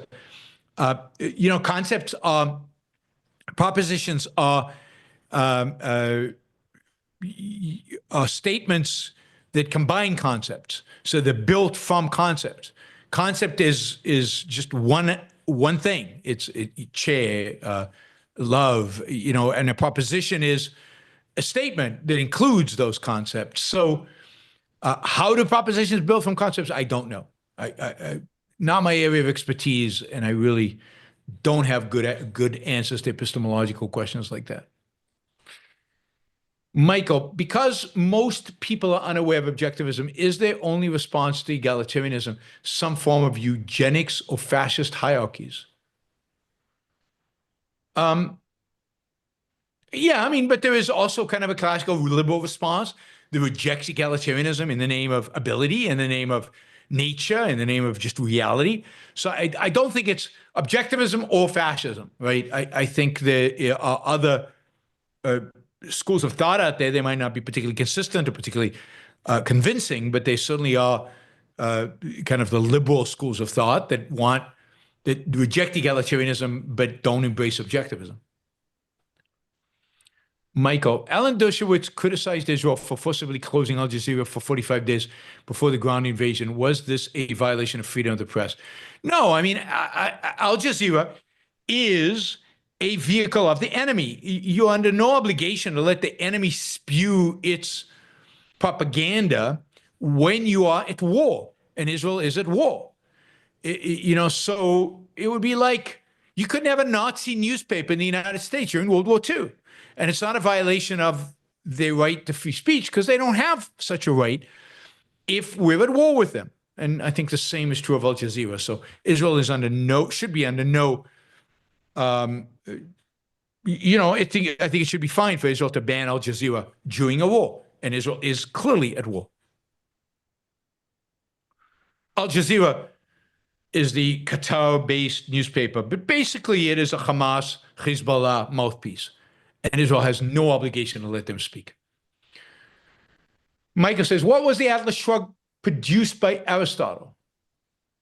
What is your favorite work by Aristotle that changed the world? Well, I mean, he had, I don't know exactly what the question is, but for me, it's an Nicomachean Ethics, just an ethical theory built around some form of egoism or an attempt at egoism. And that is has and will change the world. It already did. It brought about the Renaissance. Of course, his works on logic as well.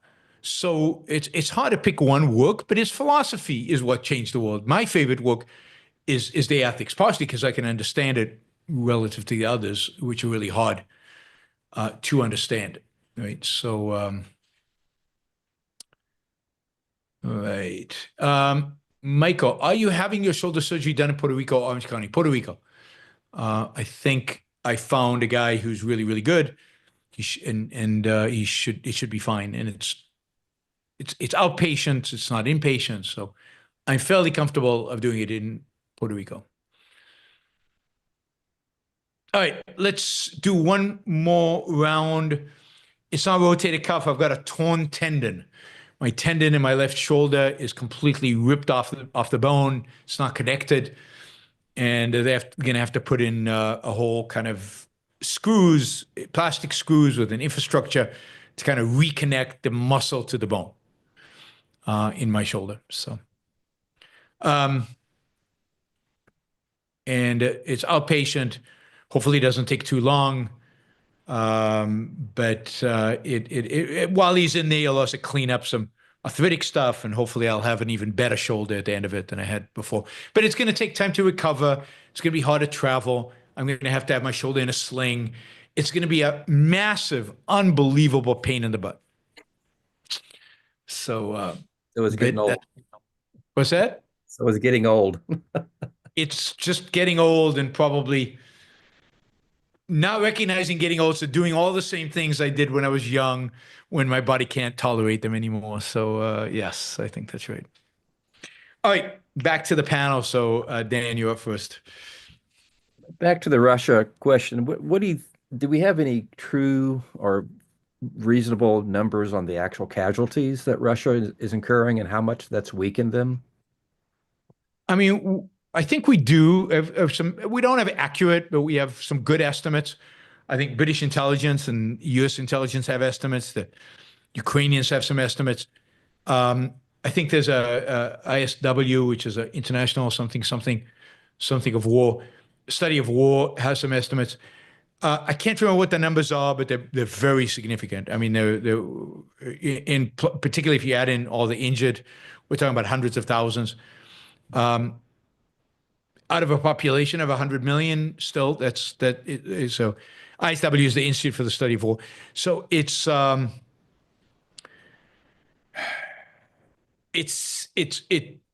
doesn't sound like a huge number, but remember, typically soldiers are your future, right? So these are 18 to 40-year-olds. These are your workers. These are your producers. These are your entrepreneurs. These are the people who, now some of them are convicts and criminals and bad people, but not all of them. So we're talking about tens of thousands, if not, if you count injuries, into the hundreds of thousands.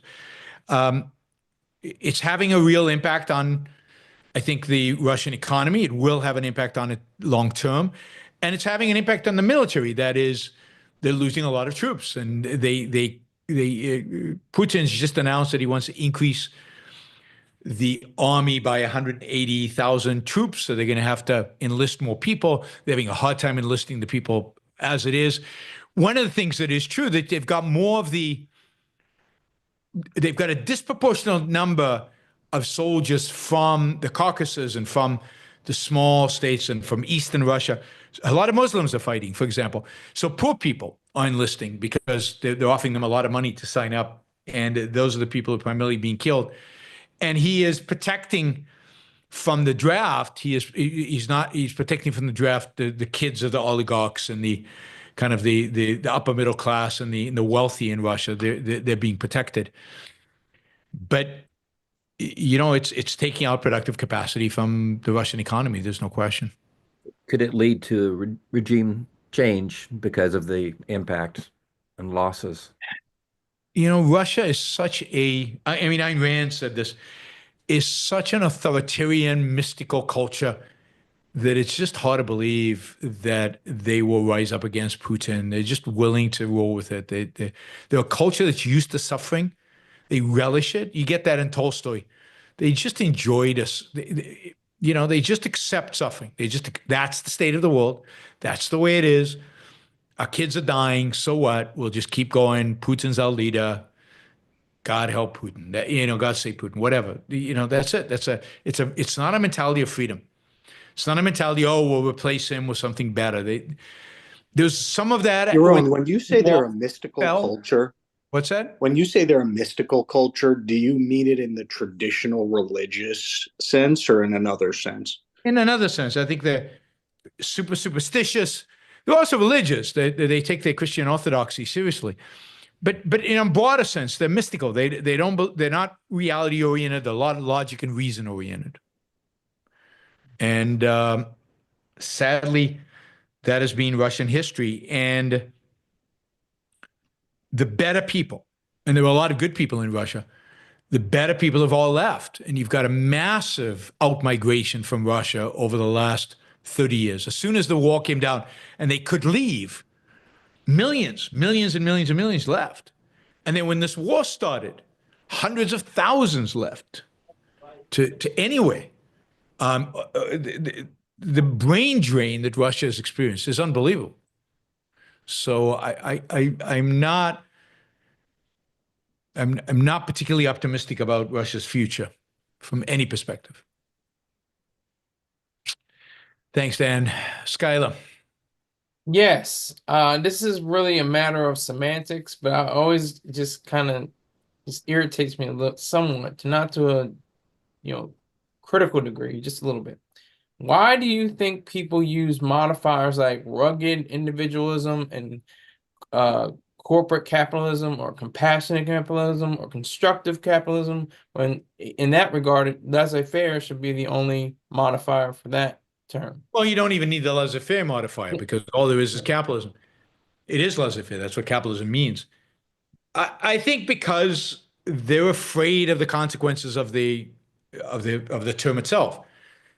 They don't want to stand by individualisms. They have to differentiate it. So people start differentiating by enlightened individualism, and then people want to say, no, but there was a rugged individualism out there. And just define individualism. Just define it, and then if you want a new term, then come up with a new term. So the modifiers that are weakened, I agree with you. I hate it. It drives me nuts, particularly with capitalism. Conscious capitalism, corporate capitalism, this capitalism, that capitalism. They don't want to give up. They have a vague sense that there's something good about capitalism. There's something good about individualism that they don't want to give up on, but they're not wanting to go all in. So, and because they're not willing to go all in, they have to modify it with a modifier. Thank you. Sure. Adam.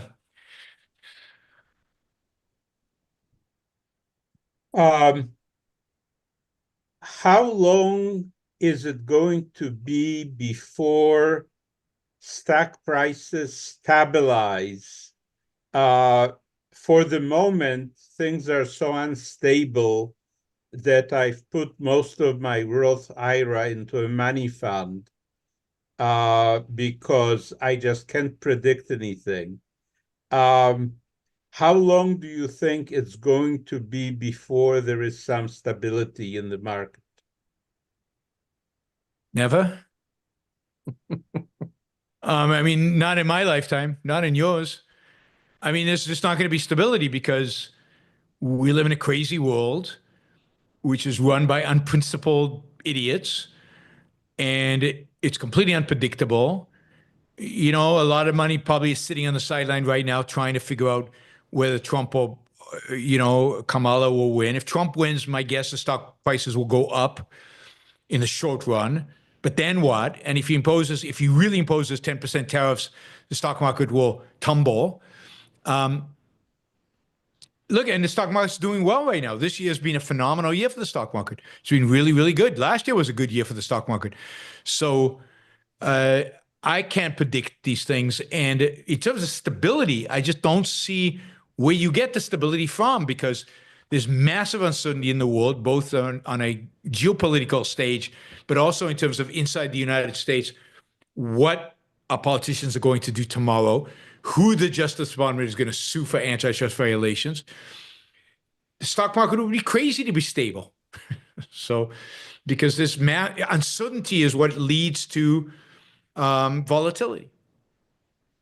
Well, what do you put your own Roth IRA into if you have one?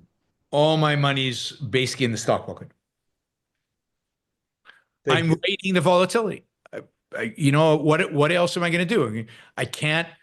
I need. I'm hoping for historical returns. The reality is historically, this volatility. The stock market's always done much better than the economy, and historically, the volatility is primarily benefited on the upside. I still have a relatively lengthy time horizon. It's getting shorter all the time, but I'm in my early 60s, so I figure I've got 30 years at least. And over 30 years, the stock market does well. Now, if I invested based on my views on the state of the world, I'd be constantly in cash. I wouldn't even keep it in the banks because, they could go under any day and the government could stop bailing them out. So I can't do that. There's no, and it doesn't work. I've got a tiny little bit of money in an Argentinian ETF. I'm betting a little bit of money on Milei, but not a lot because I'm too much, because I need this money to fund my life. So I have it well diversified, very well diversified in a global equities portfolio with some bonds, but almost all, I'd say 90% equities in globally. And I never look at it. I don't want to know. I never look at daily movements. Basically I've handed it over to financial advice, to financial advisor I like, that doesn't do a lot of gimmickry. They have a formula I like that makes it very diversified on a global scale, leaning towards what I call value stocks, which are cheap stocks relative to cash flow. And I hope to get, it would be great if I could get 8% return every year. That would be amazing. By leaning to value stocks, what percentage of the equity would be value stocks versus growth stocks? I think it's probably 70-30 probably. I mean, I'd have to Thank look. you. Yeah. Because there's very little downside in the value. There's a lot of downside in growth. A lot of downside. All right, Andrew. You mentioned this article, I guess that was written about your talk, one of your talks, and cast a dispersion on your views. Yeah. I know in the past you talked about how a person who has self-esteem is not overly defensive to criticism. Yep. What do you think is the person of self-esteem's attitude towards unjust criticism? Well, I mean, it depends, right? So I think his attitude is mostly they're wrong. And, there's no big attitude here. That is, it's a recognition of his righteousness and the wrong that they are doing. And, moving forward. So there's no, unless there's a real injustice being done here that has broad ramifications, I think mostly it's to ignore it. Ignore it. Yeah. Unless you have to fight it. Sometimes you have to fight. But I think it's rare that you have to fight it. Like, did that bother you at all? The article, or were you just used to it? I was happy that I got into the paper, right? Somebody published my name in a paper. No, it doesn't bother me because if there wasn't a negative article, then I haven't done my job. Like, I didn't piss anybody off enough to write a negative article about me. That can't be. So it means that I struck a chord. Now, what bothers me a little bit is when they misrepresent my views, right? And then you have to do what you can to the audience that you can access and correct the misinterpretation. But that's the most I would do is make sure that they're not misinterpreting my views. Yeah. All right, Bruce. Yes, this is not a question. This is a big thank you for what you did in July when we arranged to have you advertise the We the Living showing in Chicago. You were fantastic. Your enthusiasm was off the charts, and I know you love the movie independently, but I really appreciate it. Enthusiastic about it. So I had sent you an email kind of summarizing a little report on how well it did. Yeah. But for everyone else, Yaron's advertisements nearly doubled the attendance of the event. Oh, wow. So very measurable result, huge impact. So if you have anything that you are thinking of that has to do with objectivist communities, of your objectivist community, and you want to promote it, you can bet that if you talk to Yaron and arrange to have that advertised, it's gonna get a bump from it. So I highly recommend paying Yaron to advertise for you. That's what I have to say. Thank you, Yaron. Thank you, Bruce. I really appreciate the. Which brings up, there is an event. Let me just see if I've got the information. Do I have the info? No, not that.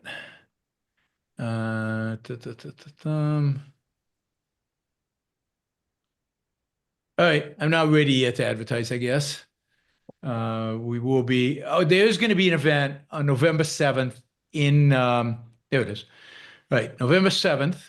So 2 days after the election, somewhere in Denver, Colorado, a location has not been set. The event is called Beyond the Ballot, an evening with Yaron Brook and Tom Cranwitter. If you don't know Tom Cranwitter, you should. He's a really good guy. Not an objectivist, but a really good guy, good thinker, expert on kind of American Constitution, Declaration of Independence, founding, really smart and interesting. So again, it's going to be called, it's called Beyond the Ballot, an evening with Yaron Brook and Tom Cranwitter. It's a small event, so we're probably going to have about 70, 80 people. There's some early bird pricing that you can get. And so they're not opening this up to everybody, but you can secure a slot. Yeah, that's not very helpful. Anyway, I'm going to put on the chat here, and then later I will put it in my, beneath the show here, a link to where you can register for this event. You can pay and attend. I can't remember how much. Yeah, it's $75 right now, but you can get a discount if you sign up now. It's going to be a lot of fun. It's going to be a really interesting event. And it's going to be 2 days after the election, so we're going to have a lot to talk about: what happened, why it happened, and then I think the main purpose of the event is to talk about long-term what could bring about a positive change in the country, how to make it happen, and how to influence positive change. So if you're in the Denver area, if you're in Colorado, it really is going to be a fun event, and it's going to be filled with people who are generally pro-liberty, pro-freedom, and who are interested in, who probably hate both candidates and interested in seeing the country improve politically into the future. Thank you, Bruce, for reminding me that I wanted to mention that. But you'll be hearing more about that in future shows as I pitch this. So we've already got, I think, about 45 people signed up with almost no advertising. And we're looking for another 40, and then we're going to close it. So as I said, the link is in the chat. I'll put it also under the show. But if you'd like to attend, now's the time to sign up. All right, let's see. Super chat. And then we'll call it a day. All right. Do you think people who are good at picking stocks, do you know people who are good at picking stocks, they do better than the S&P 500 mutual funds over time? I know of people who can do that. And there's a sense in which, my fund did that for a while, and then it didn't, but for a while it did that. But it's to say people are good at picking stocks. Warren Buffett is good at picking stocks, but there are not a lot of people who are good at picking stocks. I know a lot of people who have good strategies to make money on a risk-adjusted basis. But just as here's a good stock to buy, here's a good stock to sell. There are just not a lot of people who it's just because the markets are relatively efficient. They're not completely efficient, relatively efficient. I know people who are good at strategies that make money overall given the risk they take. That's the best I can do. I like numbers. I don't know anybody who's good at day trading, by the way. Nobody who's good at day trading. Individuals. I know firms who have strategies for day trading who are good at it, but no individuals. I like numbers. If Party A calls for help from the public, from Party B, and others respond saying it's a private matter, doesn't that imply support for Party B? If Party A calls for help from the public, from Party B, so A wants help from B, no, from something B is doing to them, and others respond by saying it's a private matter, doesn't that imply support for Party B? Private matter. No, I don't think so. I think all it means is that it's a private matter. It's, the fact that one of the parties made it public doesn't make it a public matter. You could disagree with Party A about making it public. I know what you're talking about, but it's the best you're going to get from me. I said I don't want to talk about it. Lucinda, thanks for the great work you do, Yaron. Hope you're having a good day. I am having a good day. It's my first day back in Puerto Rico.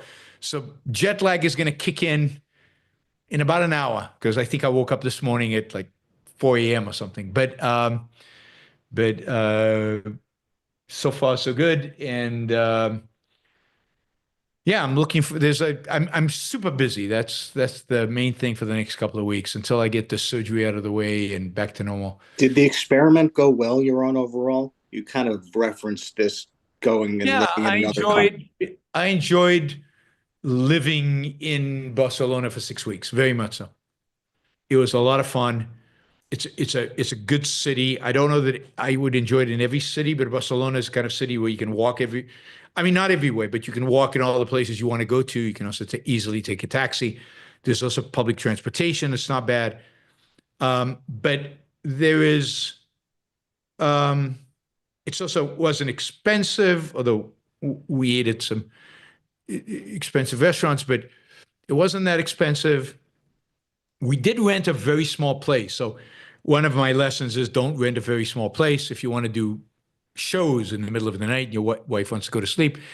So I'm going to have to figure out, if I do this again, the logistics of it. Maybe I rent an office, at a WeWorks type thing for the period that I'm there. We can still have a small place in that case. So the ways in which I would organize it better, but definitely like to change. I travel a lot, but actually got to know Barcelona. I feel like I know the place now. Yeah, I enjoyed it. Hoping it's something we can afford to do every year, although we'll see, right? And it depends. Every year is going to be different because where do we want to go, and other things are going on in the summer, and so it's not as easy. And so, all right, Harper Campbell. Despite the altruistic ethics in the culture, does the good eventually wake up when things get seriously bad enough, like Israel and Jewish community are waking up right now? I mean, yes and no. People wake up, but they don't necessarily wake up to do the right thing. That is, in spite of the fact that Israel and the Jewish community are waking up, are they waking up to really understand what's going on? Are they waking up to do the right thing? Maybe they're doing a little bit of the right thing, but they're doing it fully. I've always said the Germans one day will wake up from what the Islam is doing to Germany and put the Muslims in concentration camps. Is that the right thing? They're woken up, but is it the right thing? So what is the right thing? The right thing would be reason, rationality, egoism. I don't see anybody waking up to that, because that is not an issue of waking up to. It's an issue of discovering, of actively engaging and going out there and discovering something completely new. What happens is people will, what do you call it? They will be repulsed by evil. And then in order to attack evil, they will go to what's conventional. So right now you're seeing in the West, among intellectuals, going to Christianity because they're repulsed by the woke left. Or, going to some other form of altruism or some other form of collectivism. So it's not clear to me that they're going in a good long-term direction. That requires discovering Enlightenment ideas, and it seems to me that the world is moving away from Enlightenment ideas one way or the other.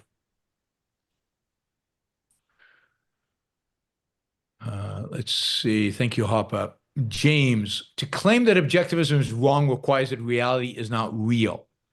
I don't know about that. I mean, you could say Ayn Rand was wrong about this particular issue regarding concept formation. I don't know that that necessarily repudiates reality. You'd have to prove it. You have to show that she's wrong. It's certainly possible that Ayn Rand was wrong. I think that, so it depends why you're claiming objectivism is wrong and what it is about objectivism you're claiming is wrong. But if you're claiming objectivism is wrong, it's up to you to show how it's wrong without abandoning reality. If you abandon reality, then you are wrong by definition. Michael, did you ever consider joining the Mossad when you were younger? I don't think you joined the Mossad. I mean, it's not like you decide you want to join the Mossad and you go apply for a job. I think they approach you. And they never approached me. So I think they approach you. When I was growing up, I wanted to be James Bond. So I certainly did think of a job like that as something I would want to do one day. But once I read Ayn Rand and so on, I really had no interest. It was not what I wanted to really do. And Israel was not the country I wanted to fight for. So, yeah. So I was never approached by the Mossad to come and work for them. I interacted with Mossad as part of my responsibilities in military intelligence, but nothing beyond that. Shelley, it really infuriates me that no atheist thinkers are taking on Muslims. It's only Christians. I've seen attempting to stave the spread of Islam in the West so far. We got to step up. Oh, well, look at Sam Harris. And, what's his name? He passed away, unfortunately. Why am I blanking on the name? Christopher Hitchens. Yeah, Hitchens. I mean, Hitchens and Sam Harris went after Islam with unbelievable vehemence, and Sam Harris still does. So I don't think that's true. I think, if anything, atheist thinkers are way too focused on Islam and not enough around Christianity. That is, Islam is easy because it's not challenging your neighbors. And they're not willing to face the real threat of Christianity amongst us. But no, Sam Harris has been excellent on Islam. Christopher Hitchens has been excellent on Islam. Michael, in a free market, would tiny homes be a thing? People could be tiny homes made for shipping containers 30,000 on the beach. I don't know. Who knows what a thing would be in a free market? None of us know. The reality is that in a free market, we'd be so rich that who the hell would want to live in a tiny home, right? There'd be big homes on the beach. Why tiny homes? So laissez-faire capitalism, the rules of the game are completely different. Our wealth is completely different. The options that we face are completely different. And I don't know what kind of homes people will want or could afford in a free market, but I do know they'll be a lot richer than they are today. So that solves a lot of problems. Being rich solves a lot of economic problems, a lot, and social problems. Daniel says, do you think Israelis have a better sense of life than Americans? Their defense strategy seems healthier. Well, but they're an existential threat, whereas America's existential threat is decades in the future. America doesn't feel threatened. I don't know. I suspect it might be right now because America is going through an awful period right now of just a complete collapse, I think, of its sense of life. But you can't. The problem is, Yaron, that Israelis are captured by nationalism. Yeah, there's a sense in which that's true, but you know, it's limited, and you can see that in the kind of individualism that entrepreneurs take on. But yes, there's a lot more nationalism in Israel. But it's you know, and Israel has problems. Look, when I mention the sense of life, I'm talking about secular Jews. A big chunk of Israel is religious Jews. I think the biggest threat to Israel in the future will be from religious Jews, not from Muslims. I think religious Jews are going to be the thing that threatens Israel's survival more than anything else, particularly its sense of life. So Israel is up against the wall. America's not. And that makes a difference to this fighting spirit. But America is going through a very rough period right now, sense of life-wise. Again, I think Trump has done a lot of damage to the American sense of life by taking it in a nihilistic and destructive direction. Enric, isn't Netanyahu finally being effective with Hezbollah, inspiring the Israeli public, evidence of the importance of leadership in the culture? Yeah, I mean, he's always been inspiring in his speeches, but he's acting on it now. I don't think, again, he's acting for all the right reasons, but he's acting primarily because the Israeli public and the opposition, in many cases, is demanding it from him, and his own government is demanding it from him. I don't think it's his first. It would have been otherwise his first choice. I don't give that much credit to Netanyahu for what's going on right now. But leadership matters. And now, do Israelis like Netanyahu now? I don't think so. I mean, he's doing better than he was 6 months ago, but I still think he's generally unpopular. Jacob says, I joined at the $25 a weekish ago. Will I get email next month to join? Yes, you should have gotten this month. But certainly if you don't get it a week or two before the AMA, let me know and we'll make sure that you're on the list. Robert, what are the key elements of capitalism? Didn't I get this exact question a few days ago? Last show we did. I mean, the key element of capitalism is freedom. It's individual rights. It is the protection of individual rights. It's a government that protects individual rights, leaves us free.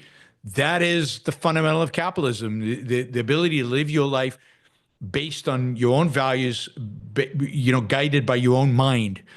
And that freedom is what makes the economy function the way it does under capitalism. But the essential of capitalism is freedom. The essential of capitalism is the protection of individual rights. All right, 3 last questions and we'll call it a day. Nadav, I saw you at the Israeli Q&A and asked you of the future of Israel. You cheered me up and made my week with your answers about happiness. Thank you. I appreciate that. This is the kind of one mind at a time thing. So I'm glad I made your week. P. Gupta, how many watched WTO? WTL, what's WTL? We the Living. We the Living. How many watched We the Living? I don't know. Bruce, how many were people We the Living? This was around 70 in So around Chicago. 70 in Chicago. How Yeah. many people watched it overall? I don't know. Thousands, but I don't know how many. Unfortunately, And not shown, enough. yeah, it was shown at Ocon a few years ago as well. So. Yeah, we had a few hundred there, and of course it had previous lives on DVD and VHS, so people watched it there. I watched it years and years and years ago, decades ago, in Hollywood. There was a big screening of it in 1990s, I think. So yeah, but I don't know overall. Enric wants to know if you know, Bruce, if We the Living is coming to the Bay Area. San Francisco. At the moment on the page, the last showing was 4 days ago in Albuquerque, and I don't see that they have plans yet to bring a special showing anywhere else. But Enric, if you go to the We the Living website, there's a website for the We the Living movie. You can find the list and maybe even help them get it sponsored in the San Francisco area. And pay Yaron. Yeah, and then pay to me. advertise it. Advertise it. Win, win, win, win, win. Everybody wins. Yeah. All right. All right, guys. Thank you. This was fun. And as I said, tomorrow, 2 p.m. East Coast time, I'll be doing a show on the Middle East, on Hezbollah, on everything going on in Israel and Iran and everywhere else. And that'll be tomorrow, 2 p.m. East Coast time. I'll see you there. Thank you to the panelists. And thank you to all the super chatters. You guys were great. Bye, everybody. Have a great rest of your weekend. Thank you. Thank you. Thanks, Thank you. Yaron.